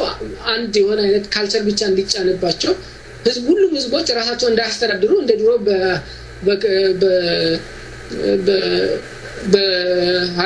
በሀገር ግዛት እንዲከፋፈሉ ስለሚፈልጉ በዛ ላይ በተወሰነ በኩል ሌዘር ኢቭል ስለሚመስል ይሄኛው በተወሰነ ደረጃ ይሄኛው ሪኮግናይዝ ላደረገ የህዝቦች የነጻነት ትግል የደረሰበትን ደረጃ አይቶ በዛ ነገር ላይ ከናንተ ጋር ይመሳሰላል የሚለው ነገር የመጣው እንደኛ ወደ ክፍለ ሀገር አልመለሰም እንደኛ አማርኛ ብቻ እንዲጫን አላደረገም እንደኛ አንድ አይነት ባህል ብቻ እንዲጫን አላደረገም ከሚል ነው እነሱ እነዚህ ነገሮች አምነውባቸው ሳይሆን አንደኛ የራሳቸውን ጥቅም ለማስከበር ነው ይሄን ነገር ሪኮግናይዝ የሚያደርጉት ሁለተኛ የህዝቦች ነጻነት ትግል የደረሰበትን ደረጃ ስለሚያውቁ ይሄን ነገር እነዚህ መብቶች ቢመዙ የሚመጣውን አደጋ አይተው ነው ሪኮግናይዝ ያደረጉትና ልዩነታቸው እነዛ በፊቱ ፖሊሲ መቀጠል ስለሚፈልጉ እነዚህ ደግሞ ትንሽ አሻሽለው ጭቆናቸውን መቀጠል ስለሚፈልጉ ነው ሌላ ልዩነት የላቸውም መልካም እነሱ ናቸው የበለጠ የሚቀራረቡት መልካም እንግዲህ መጨረሻ ሐሳባችሁን ግለጹና የምታስተላልፉት በመጨረሻ ካለ ሁለት ደቂቃ ልስጣችሁና እንሰናባበታለን ያው ለማንኛውም እነዚህ ሁሉ ጫጫታዎች ኦሮሞን ለማደናገር የአገሩ ባለቤት እንዳልሆነ ለማስመሰል ታሪክ ያለለው ዕውቀት ያለለው ተምሮ መሻሻል የማይችል ለመብቱ መታገል የማይችል ሌሎች ብቻ ሊመሩት የሚገባ ቅንሰውየው እንዳሉት ያው ሻቢያና ወያኔ ወይም ደግሞ አቶ ተክለስ ማን ነው ስሙ ሞረሽ ሊመራው የሚገባ ህዝብ ለማስመሰል የሚደረግ በጣም የዘቀጠ የፖለቲካ ፕሮፓጋንዳ መሆኑን ኦሮሞ ተረድቶ በአብዛኛው እንደው መልስ ለመስጠት ተብሎ ስንናገረው እንጂ ይሄ መልስም የማይገባው በስራ እኛ በስራ አገራችንን ነጻነታችንን ልንጎናጸፍ የሚገባን ብዬ ነው የምወስደው ይሄ ተራ የሆነ ምንም ዋጋ የሌለው እንደውም እነሱን ከሌሎችም ከኦሮሞም የሆነ ከሌሎች ቤተሰቦችም ጋር ገና ሊያጋጭ የሚችል ወደትም ሊንቀሳቀሱ የማይችሉ አሁን አብዛኛውን ወያኔ መሬቱን ወስዶባቸዋል ከዚህም በላይ ሊሰቃዩ የሚችሉበት የፕሮፓጋንዳ መንገድ ነው የተያዙት ያሉት እንደመስለኝ ያው የኦሮሞ ልጆች ወደ ስራ መጠናከር ነው አማራዎችም ደግሞ የአማራ ተወላጆች ሰውየው እየነዙ ያሉት የፕሮፓጋንዳ መንገድ ሊያዋጣቸው እንደማይችልና ሌሎች ህዝቦችን የሚያነቃቃ ኦሮሞ ራሱ ያው ለራሱ እየሰራ ነው ሌሎችንም አናሳ ህዝቦች ከዚህ በላይ ንቀት ገና እንዳለባቸው ሌላውን ህዝብ እንደውም ማጥፋት ወደዛ ሊወስዷቸው የሚችሉ ሰዎች በሆነና ወደ ጥላቻ የሚመራ መንገድ መሆኑን አይተው ምናልባት እንደዚህ አይነት ፕሮፓጋንዳ ቢቆጠቡ የተሻለ ነው መሰለኝ ብዬ ነው መልካም አቶ ገረሱ ምናልባት ሌላ አጀንዳ መክፈት እንዳይሆንብኝ ምናልባት አቶ ተክሌ ይሁን ሰሞኑን የኦሮሞ ህዝብ በበደሌ ቢራ ላይ ያደረገ ያለውን እንቅስቃሴ ሐሳብ ለማስቀየር የተጠቀሙበት ሊሆን ይችላል የሚሉ የኦሮሞ ተወላጆች ስላሉ እንደው እንደዛም ሊሆን ስለሚችል ምን እንደምትሉም ያገልጻችኋል ገረሱ የመጨረሻ ሐሳብህን ግለጽ በበደለ ቢራ ቴዎድሮስ የተባለው ዘፋኝ ስፖንሰር በማድረጉ የተነሳው ተቃውሞና አቶ ተክለ የሚሉት ነገር ደረጃቸው ነው እንጂ የሚለየው አስተሳሰቡ አንድ አይነት ነገር ነው ያኛውም አጼ ሚኒሊክን ነው የሚያሞግሱት እኚህ ሰውዬ ደግሞ ወደ ኋላ ትንሽ ከፍ ወደ ኋላ ሄደው እና ባህሬንን የታሪክ የፖለቲካ ዶክትሪን ወስደው እሱን ተቀበሉ ብለው ነው የመጡት ስለዚህ ሁለቱም የጊዜ የዘመን ልዩነት ብቻ ነው እንጂ ምንም ልዩነት የላቸውም የኔ መልእክት የአንድነት ኃይልን ለሚሉ ምሁራኖችና ለአማራው ኤሊቶች ነው በየትኛው ሀገር ውስጥ ጭቆና ባለበት ሀገር ውስጥ ሁልጊዜም ቢሆን ከዶሚናንት ግሩፕ የሆኑ ይሄኛው የተጨቆነውን ተቀላቅለው ጭቆናው ሁሉም ሰው ከዛ ነፃ እንዲወጣ ጥረት የሚያደርጉ ሰዎች አሉ አሁን ለምሳሌ በፓለስቲና ላይ የሚደረገው በእስራኤል መንግስት የሚደረገው ነገር የሚቃወሙ እንደነ ኢላም ፓፔ ያሉ እንደ ኖርማል ፈንክሪስታይን ያሉ እንደ አሁን ቾሚስኪ ያሉ ራሳቸው አይሁድ የሆኑ እንደ ሪቻርድ ጎልድስቶን ያሉ ሰዎች አሉ የቲ በጣም ብዙ ቦታ ከነ ማንዴላ ጋር የታሰሩ ነጮች አሉ አፓርታይድን በመቃወም በብዙ ቦታዎች በዚህ በኩልም ይሄንን የነበረውን ጭቆና ሪኮግናይዝ የሚያደርጉ ሰዎች ከዋልይ መኮንን ሌላ ማንንም ሰው አልተገኘም ይሄ ነገር እንደዚህ አስቀያሚ ነገሮች እንደነ ፕሮፌሰር ጌታቸው ኃይሌ ያሉ እንደነ ፀሐይ ብርሃነ ስላሴ ያሉ እንደነ ተክለ ሲሻው ያሉ ሰዎች በጣም አስቀያሚና የሚያሳፍር ነገር ሲጽፉ ህዝብን እንደ ህዝብ ጠላት ሲያደርጉ ህዝብን እንደ ህዝብ ሲሰድቡ ዝም ብለው ኦሮሞ ነገር ሲቃወሙ ይንጫጫሉ ነገሮችን እንዲተው ይመክራሉ እንደዚህ አይነት ሰዎች ደግሞ እንደዚህ አይነት አስቀያሚ ነገሮችን ሲናገሩ ምንም ነገር አይሉ ይሄ ነገር በዛ ሀገር ውስጥ ያለው በህዝቦች መካከል ያለው ቅራኔ የሚያሰፋ ወደፊትም ያልታሰበ አደጋ ሊፈጥር የሚችል መሆኑን ተገንዝበው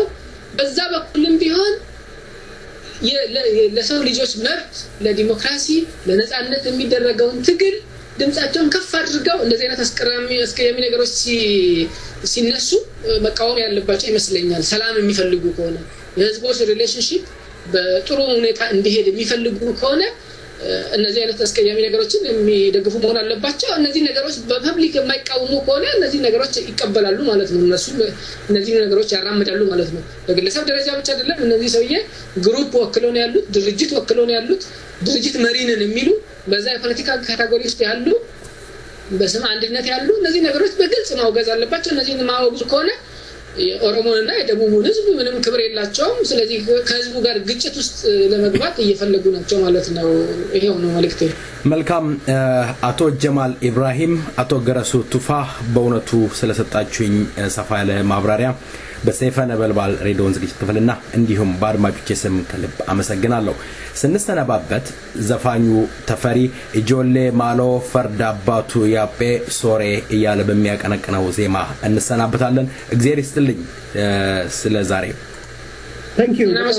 እኔም እናመሰግናለሁ በጣም Thank you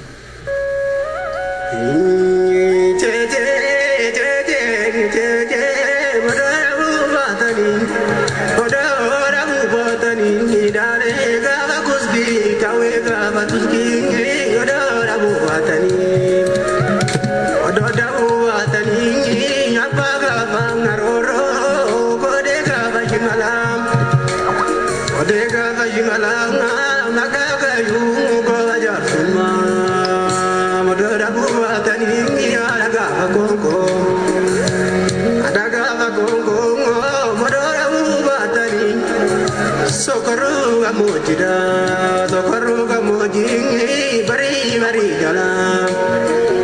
lami gamne karamo bingrise karaura gala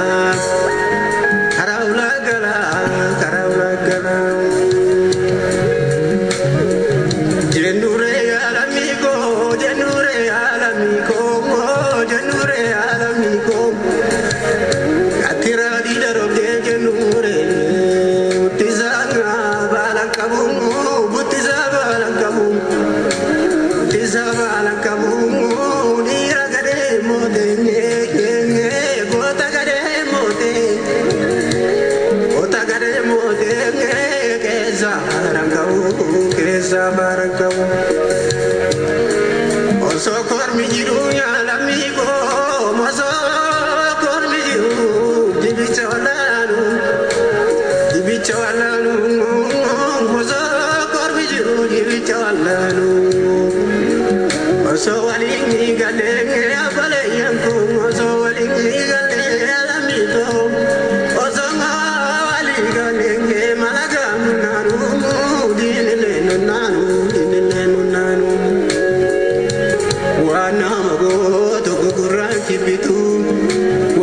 mago tu koromi kibitu artu male dirike jibitu artu male dirike jibitu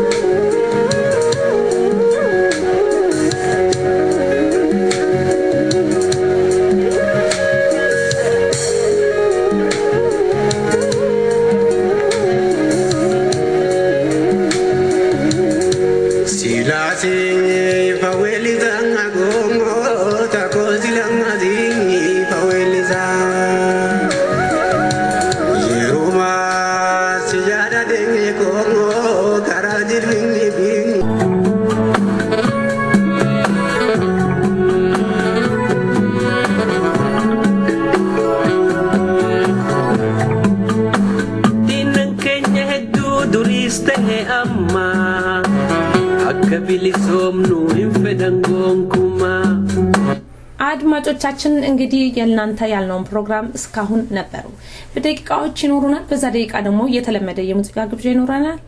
የመረጥነው ዜማ የኤልሞ አሊ ዜማ ይሆናል ኑካሳ ያ ኢልማን ኦሮሞ እያላ ቀንቅኗል ኤልሞን አሊ ስለ ሙዚቃው ከልብ ያመሰገንን እስከ ሳምንት መልካም ሳምንት ሙዚቃው ይሄው አየር ላይ ያለ ኑካሳ ያ ኢልማን ኦሮሞ Kane tisa, tambira kumbune dosa, makajirtan mara warai safinisa.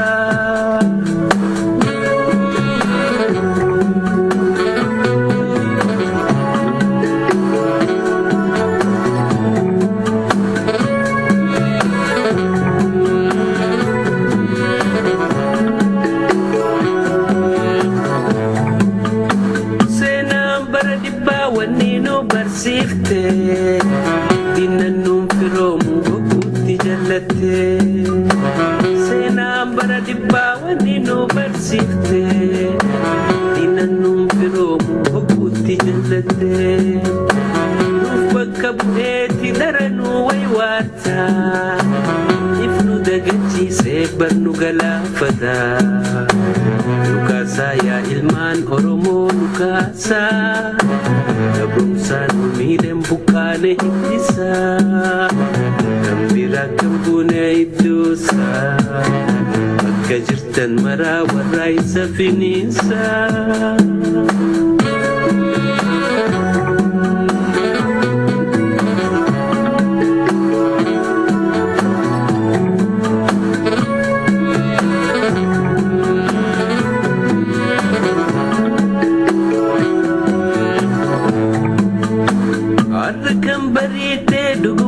Fakati Oromo dagamnan nuti galgaloiti Adrakam barite dugumam fakati Oromo dagamnan nuti galgaloiti Barata baratu dargago dubartin Debinen gabrum nuka gabsudati Nukasa ya ilman Oromo nukasa Gabrum sanu midem bukane itisa Kambira kambune idosa Magkajirtan mara waray safinisa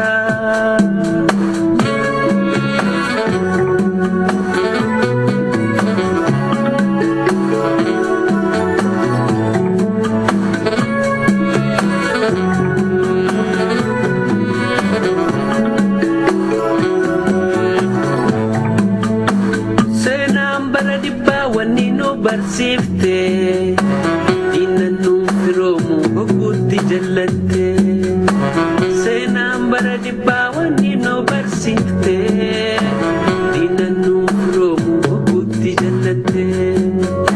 nufakka bueti daranu waywata ifnu dagachi sebarnu galafata kasa ya ilman oromo kasa Kabungsan umidem bukane hitisa Kambira kambune idosa Magkajirtan mara waray sa finisa